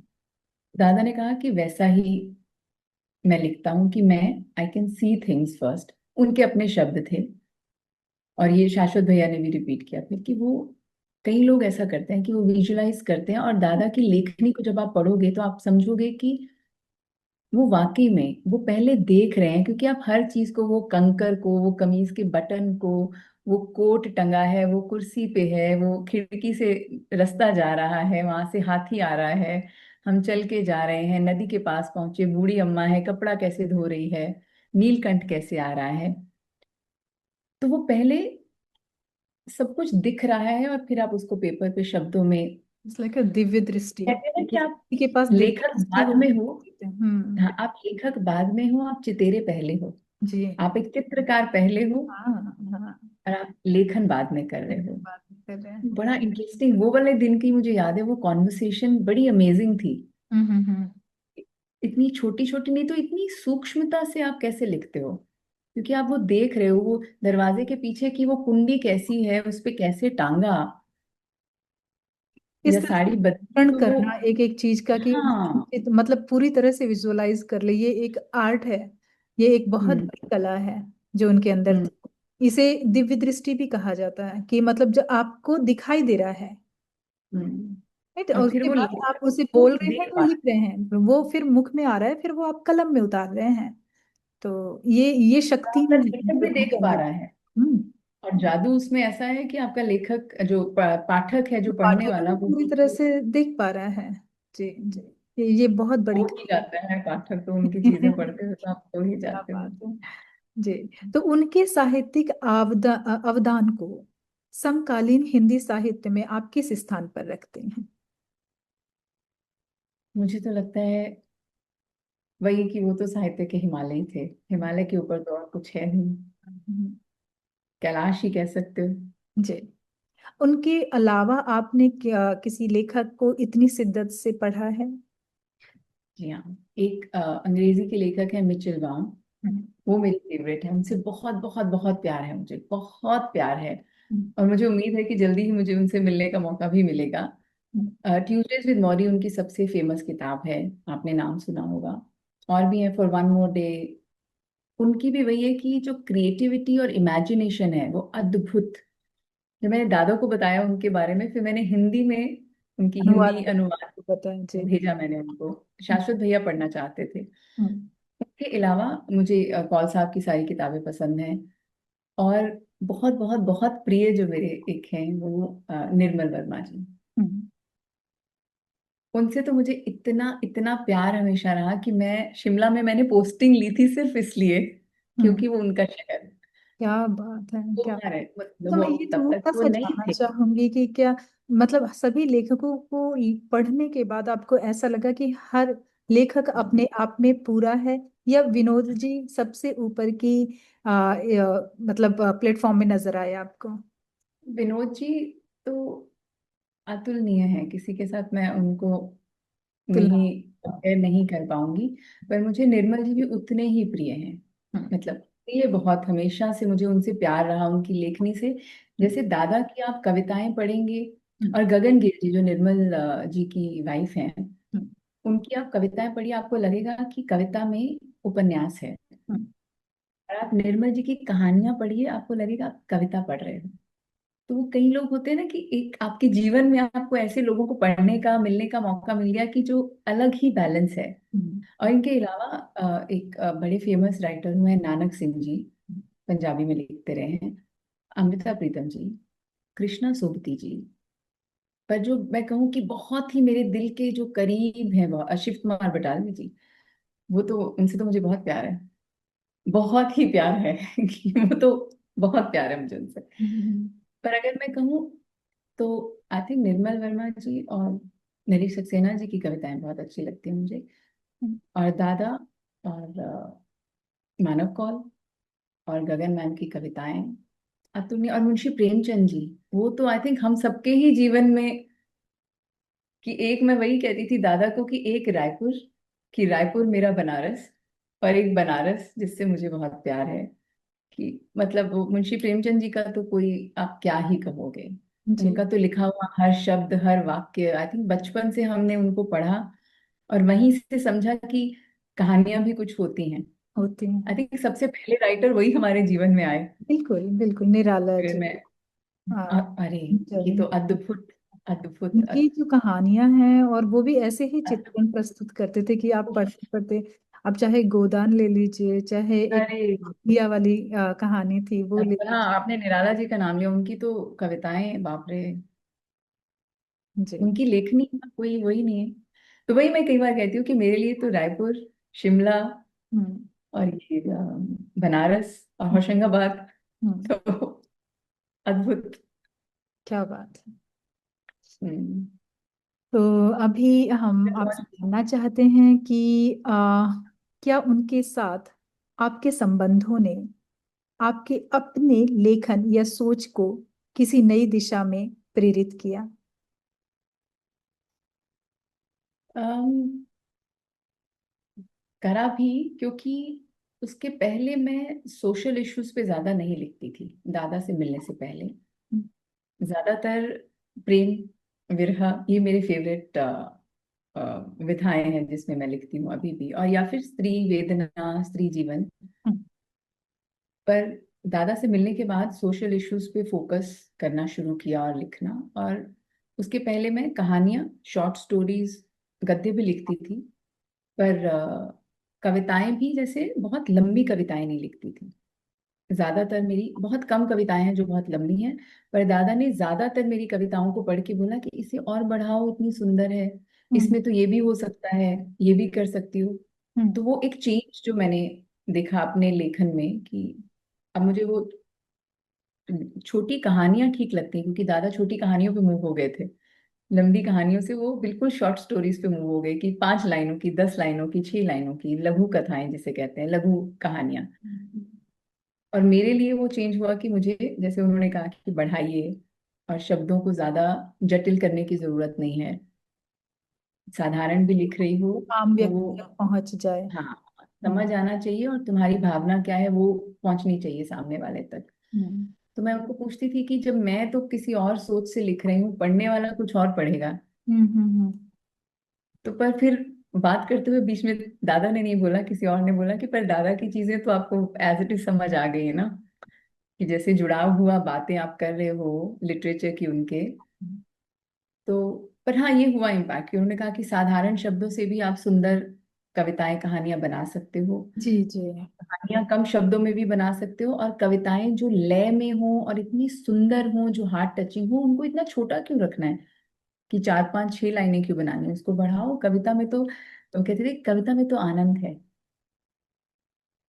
तो ये भी, उनको कविताएं तो बहुत प्रिय थी, जी, कहानियों से भी ज्यादा। कविताओं में तो बिल्कुल सही आनंद है, बात क्यों कही नहीं। उन्होंने कि आ, जो चीज आप लिख रहे हैं, लेखन ऐसा हो कि सामने वाले को पूरी तरह से समझ में आ जाए, उसके अंदर आनंद आता पढ़ने है का पढ़ते हुए। भाव जगा दे, और हाँ। एक इच्छा जगा दे, रुचि बढ़ा दे उसको पढ़ने की। वो लेखन किस काम का कि आप पढ़ ही ना पाए और उसे फिर पढ़ने की इच्छा भी ना रखें। तो बट अनुसुया लेखन। जी, और भी तो है ना कि जब हम बहुत सुंदर लेखन पढ़ते हैं, हम्म, लिखने की इच्छा भी तभी जागृत होती है, बिल्कुल मुझे ऐसा लगता बिल्कुल है। जागृत हमने हो। बहुत सुंदर पढ़ा तो लिखने को मन किया जी कि जी अच्छा लिख भी बिल्कुल। सकते हैं, इतना सुंदर किसी और ने लिखा है तो हम भी क्यों नहीं लिखते। किसी के बोलने से भी कभी कभी आप देखें कि कुछ लेखक, कुछ कवि ऐसे होते हैं कि काव्य गोष्ठी में वो बोलते हैं और वो कहते हैं कि जो सुनने वाला है यहाँ से कुछ शब्द, कुछ पंक्तियां तो लेकर जाए। लेकर और जाए। वो इस तरह से बोलते हैं कि डेफिनेटली जो सुनने वाला है उसकी भी भाषा का स्तर ऊपर हो जाता है। ऊपर हो जाता है। जी। तो ये कला है बोलने में और अपनी चीजों को डिलीवर करने में, कि आप प्रेजेंट कैसे करते हैं किसी चीज को, कि सामने वाला उसे कितनी रुचि से सुनता है। लेखन अच्छा बुरा नहीं होता, लेखन लेखन है। लेखन लेखन होता है, बस ये है कि कौन से लेवल का जिसको है। आनंद आ रहा है जो पढ़ने में वो हाँ पढ़ लो, नहीं आ बिल्कुल रहा तो छोड़ो, कोई बात नहीं। बिल्कुल बिल्कुल। बहुत तो एफर्ट लगता है लिखने हाँ, में भी। definitely। और कभी कभी मेरी सहज भी होता है, कभी कभी ऐसा होता है कि आपके अंदर उगा है, कुछ उग हम्म। रहा है। वो कहते हैं कि मैंने ही एक कविता लिखी थी कि मुझे मत रोको, मुझे मत रोको, हम्म। कुछ उग रहा है मेरे दिमाग में, जब तक कुछ उग रहा है मेरे मस्तिष्क में, जब तक मैं उसे काट ना लूं मुझे मत रोको। ऐसे करके और भी बहुत आगे थी मेरी कविता, मैं अपनी पुस्तक दूंगी आपको, तो आप पढ़िएगा। उसमें ऐसे ही था कि मेरे विचारों को जब तक मैं लोगों तक पहुंचा ना दूं मुझे मत रोको। बिल्कुल मत। जी। तो ये आई थिंक बहुत होना जरूरी चाहिए भी नहीं। यही तो ब्यूटी है अपने साथ ही, ये मेरे को दादा से मिलने के बाद समझ आया कि इतना सब कुछ अपने साथ ही क्यों ले जाना है। है। बिल्कुल शेयर बहुत कर लो, जरूरी है जिसको कि चाहिए ले ले, नहीं आनंद आ रहा छोड़ देगा। दो ही चीजें सबसे ज्यादा महत्वपूर्ण होती हैं, शेयर एंड केयर। और जब आप ये हम्म। चीजें करते हैं, और तभी आप लोगों को समझ पाते हैं और लोग आपको समझ पाते हैं, और लोग जीना बहुत आसान हो जाता है। अगर खामोशी में, आप ही देखिए ना कि खामोशी में रिश्ते बहुत दूर हो जाते हैं। हो जाते हैं। रिश्ते दूरियों से नहीं मरते हैं, रिश्ते खामोशियों से मरते हैं। जी। संवाद बहुत जरूरी है। बहुत जरूरी है, संवाद ही एक ऐसा माध्यम है जो आपको दिल से दिल तक पहुंचाएगा। और जब तक दिल नहीं जुड़ेगा तब तक इंसान एक दूसरे के लायक नहीं बन पाएगा। और वो बात करने से ही होगा। बिल्कुल। मैं बता रही हूँ कि इतने इंटरव्यूज मैंने लिए हैं, लोगों के साथ 1.5 1.5 घंटे बात की है, उनके साथ मेरे संबंध इतने अच्छे हैं कि अब मुझे हम्म। अपने को खुद को समझाने की जरूरत नहीं होती उन्हें, ना वो मुझे खुद को समझाते हैं, क्योंकि हम समझ चुके, हमने जान हम्म। लिया एक दूसरे के बारे में। तो बहुत जरूरी है कि आपका किसी के साथ भी एक अच्छा संवाद हो, जो कि जीवन भर चलता है, वो संबंध की जो गांठ बंधती है, जो एक कहते हैं बॉन्ड क्या हो बनता जाए। है, वो फिर पूरी लाइफ टाइम तक चलता है। हम्म। ये संवाद का पावर है, कितनी सुंदरता है इसमें। बहुत ज्यादा। तो मैं आपसे अब जानना चाहूंगी, विनोद जी की साहित्यिक यात्रा में आपको कौन सा चरण सबसे अधिक महत्वपूर्ण प्रतीत होता है? मुझे लगता है कि उनका जो बाद का समय रहा, बिफोर ही लेफ्ट, उसमें जो वो बहुत रिलैक्स हो गए थे, ही वॉज एट पीस। हम्म। कि वो भाग दौड़ खत्म हो चुकी थी, कि यहाँ जाना वहां जाना, इसके बुलाने पे ना कैसे करना, या ये भी करना है वो भी करना है, वो एक एक निर्वाण पीसफुल। अवस्था में आ गए थे। ना तो मुझे लगता है वो पता नहीं कब से ही अचीव कर चुके थे, zen में ही रहते थे। बट हाँ, मुझे लगता है कि ही वॉज एट पीस। पिछले कुछ सालों से वो काफी और भी शांत हो गए थे। And वो वही जो उनका लेट गो वाला जो कैरेक्टरिस्टिक रहा हमेशा, और क्षमाशीलता जो रही कि हाँ ठीक है, कोई बात नहीं। अब जो वो भाव भी मन में नहीं रहे कि कोई नाराजगी या बुरा लगने का, सिर्फ और सिर्फ लेखन पे फोकस किया और बहुत लिखा। और यही जो बाद में लिखा जिसमें बाल साहित्य भी आ गया और कविताएं ज्यादा आ गई, मुझे ऐसा लगता है कि उन्होंने जब वो कविताओं वाला जो दौर उनका रहा पिछले कुछ सालों में, और उनकी पुरानी कविताएं फिर से भी छपती रही और नई भी ऐड होती रही। वो मुझे लगता है कि मतलब उनके उपन्यास तो सुंदर हैं ही, कहानियां तो सुंदर हैं ही, पर अब ये जो वो छोटा छोटा लिखना उन्होंने शुरू किया ना, जो क्योंकि वो अक्सर लिख के छोड़ देते थे, अब वो छोटा छोटा मिलके उसकी किताबें बन गई। तो वो मुझे लगता है कि काफी एक तो इम्पोर्टेंट रहा, और दूसरा उनके एग्जिस्टेंस इटसेल्फ, हम्म। कि उतने एक्सेसिबल थे लोगों को, हम्म। मिलने के लिए भी, सलाह मशवरे के लिए भी, और आशीर्वाद देने के लिए भी। इतने तो मेरे सामने ही इतने लोग आते थे कि हम शोधार्थी हैं किसी और के, बट आपसे बात करने आए हैं। देखो समय और एनर्जी तो जाता ही है ना, पर आपसे ये एडवाइस चाहिए, हाँ ठीक है ले लो, क्या सवाल है अभी बता देता हूँ। घड़ी नहीं देखते थे, टाइम नहीं देखते थे, कि मैं उनको कई बार कहती थी कि अब 7 बज गए, आप थक गए होगे, मैं जाती हूँ। नहीं, मैं तो नहीं थका, मैं तो बिल्कुल नहीं थका, तुम बैठो, क्यों जाओगी, अभी रुको। और बाकी सबके साथ भी उनका ऐसा ही था कि कोई आ गया। हम्म। मुझे लगता है कि बाद के जो कुछ साल थे वो एक तो थोड़ा रिलैक्स बहुत रहे। वो मेंटल फिजिकल वो एलिमेंट्स एक अलग चीज होती है, बट कहीं ना कहीं वो काफी काम थे। एक संतुष्टि आ जाती है कि मैंने अपने जीवन का मकसद पूरा किया, हाँ, जब बस उनको फिर भी आपके लगता था कि भाव आ लिखना जाते हैं। बहुत है। हम्म। ये क्योंकि उनको अंत समय तक था कि लिखना है, कि अपना हॉस्पिटल में भी पर्पस। आखिरी में भी 4 लाइनें लिख के ही गए एक पर्ची पे, और वो दी नहीं किसी और को, ऐसे हाथ में भींच के रखी, डॉक्टर को भी नहीं दी, भैया को ही दी। क्या था तो उसमें? हॉस्पिटल में ही थी, उन्होंने, भैया ने बाद में डाला भी, किसी ने नेट पे कुछ था कि अम, उसने बत्ती बुझाई, something to do with that. मुझे अब एग्जैक्ट वर्ड्स याद नहीं है, पर मेरे पास वैसे वो है, मैं आपको ढूंढ के भेजूंगी वो। कि तब वो हॉस्पिटल में थे, और क्योंकि वही है ना कि बुद्धि तो चल ही रही थी, बिल्कुल मस्तिष्क बिल्कुल। इतना कोई इंटेलिजेंट और इतना पढ़ा लिखा इंसान, तो हम्म। उनको लेखन तो चल ही रहा था, पर वो उसके बाद वो लिख ही नहीं पा रहे थे या बोल ही नहीं पा रहे थे। हम्म। बट पूरे ऐसे mentally he was very alert till the last moment. क्योंकि जब मैं हॉस्पिटल से सवेरे में आई हूँ, वापस घर पहुंची हूँ, और मतलब वही दोपहर की मेरी फ्लाइट थी, मैं घर पहुंची हूँ और शाम को खबर आ गई। भैया का कॉल आ गया था कि 5 बजे की अब। तो फिर मैंने खैर वापसी की फ्लाइट ले ली उसी समय। तब हम्म। मैं इंडिया में ही थी, हम्म। अभी इंडिया वाले घर ही पहुंची थी रायपुर से। हम्म। तो बट वो हाँ अलर्ट थे बिल्कुल एंड मोमेंट तक। जब मैं उनको लास्ट भी मिलकर आई हूँ, तो बोल नहीं सकते थे, but he could recognize, he could hmm. Express with hmm. His eyes. हम्म।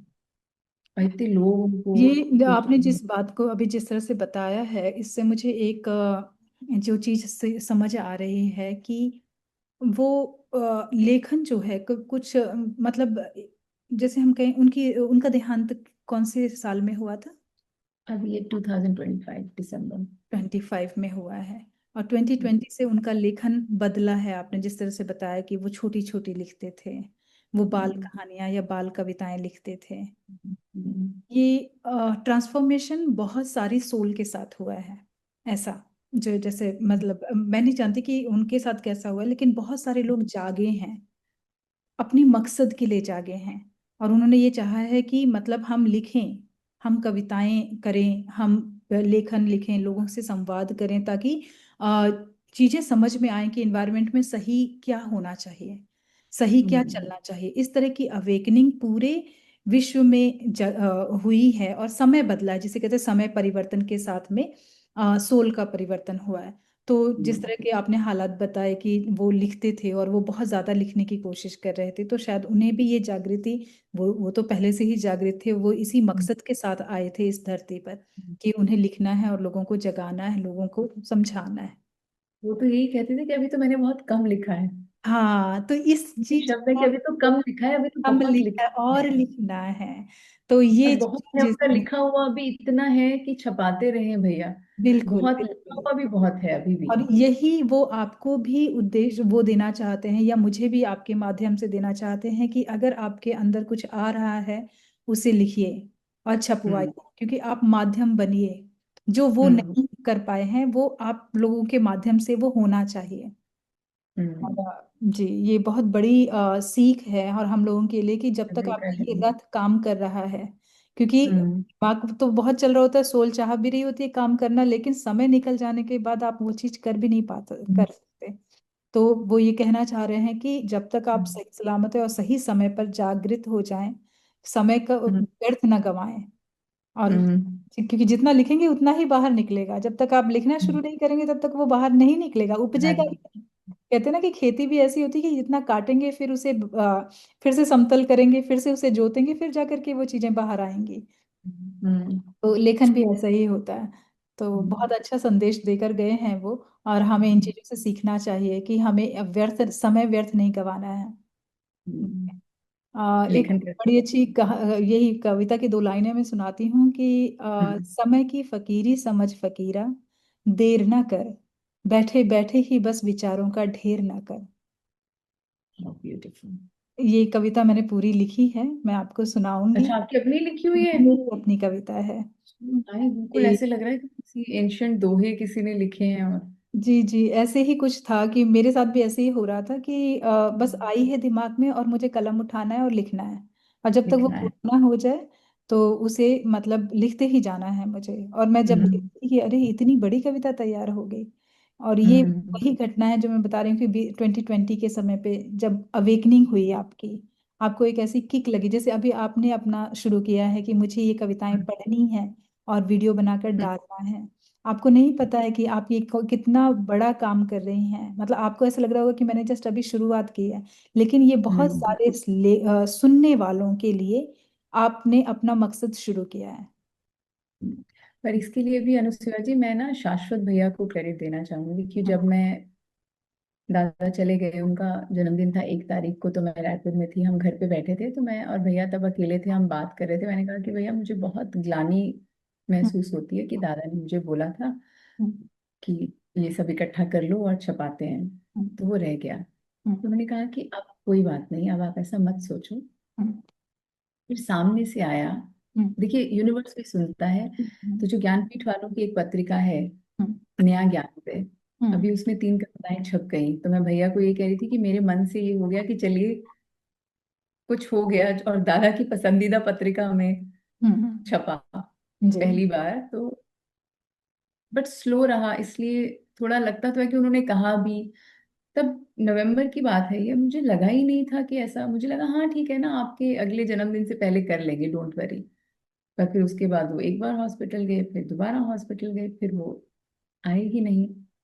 तो वही है कि कई बार समय निकल जाता है और फिर हम सोचते जी। हैं, पर भैया ने नहीं, ग्लानी नहीं सोचनी, अब एटलीस्ट तुम हाँ, ऑनलाइन तो आओ, वो बस तो करो। शुरू करो, ये क्योंकि भी भैया के कहने हाँ, से ही है ये बहुत कि जरूरी है और उन्होंने आपका कि अब करो। यही मकसद है आपका, आपको वो यही कह कर गए हैं कि आप शुरू करिए। जी। हम्म। आज की नई पीढ़ी के साहित्यकार विनोद जी के जीवन और लेखन से क्या सीख ले सकते हैं जो आजकल की पीढ़ी के साहित्यकार हैं। आपसे आपसे बात करके उनके बारे में मैंने तो बहुत कुछ सीख लिया। और बस हम जानना चाहते हैं कि आपके विचारों के द्वारा नई पीढ़ी को वो क्या संदेश देना चाहते हैं। तो एक तो दादा हमेशा यही कहते थे कि लिखना जरूर चाहिए, आप लेखक नहीं भी हैं।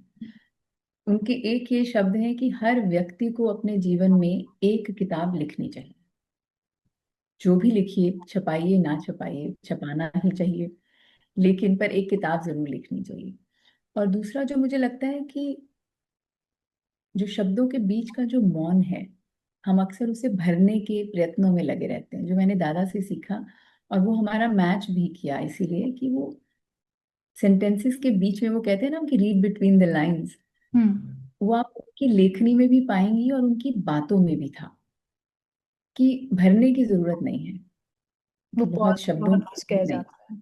जी। पॉज, एग्जैक्टली, कि वो जो वो कॉमा है, उसकी बात बात भी सुन लो कि वो क्या कह रहा है, कि शब्दों के बीच का जो मौन है उसको भी सुनने की क्षमता होनी चाहिए। और बिल्कुल अपनी लेखनी में भी उसको प्रदर्शित करने की हिम्मत रखो, कॉन्फिडेंस रखो कि हाँ ठीक है, ज्यादा वो बुम्बास्टिक होने की जरूरत नहीं है, कम शब्दों में भी आप अपनी बात अच्छे से कह सकते हो। बिल्कुल बिल्कुल सही कहा आपने। मौन से मुझे याद आया कि जब हम बहुत सारा पढ़ लेते हैं, बहुत सारा लिख लेते हैं, समझिए बहुत भर गए हैं हम, ओशो की एक किताब है कि this is not book, means this is a book घर बट पर नॉट अ लिखते बुक। हाँ, हैं। हाँ। और उसे खोलेंगे आप तो उसमें कुछ भी नहीं लिखा हुआ है, हम्म, ब्लैंक है बिल्कुल। फिर पन्ना पलटिए, फिर ब्लैंक है, फिर पन्ना पलटिए, फिर ब्लैंक है।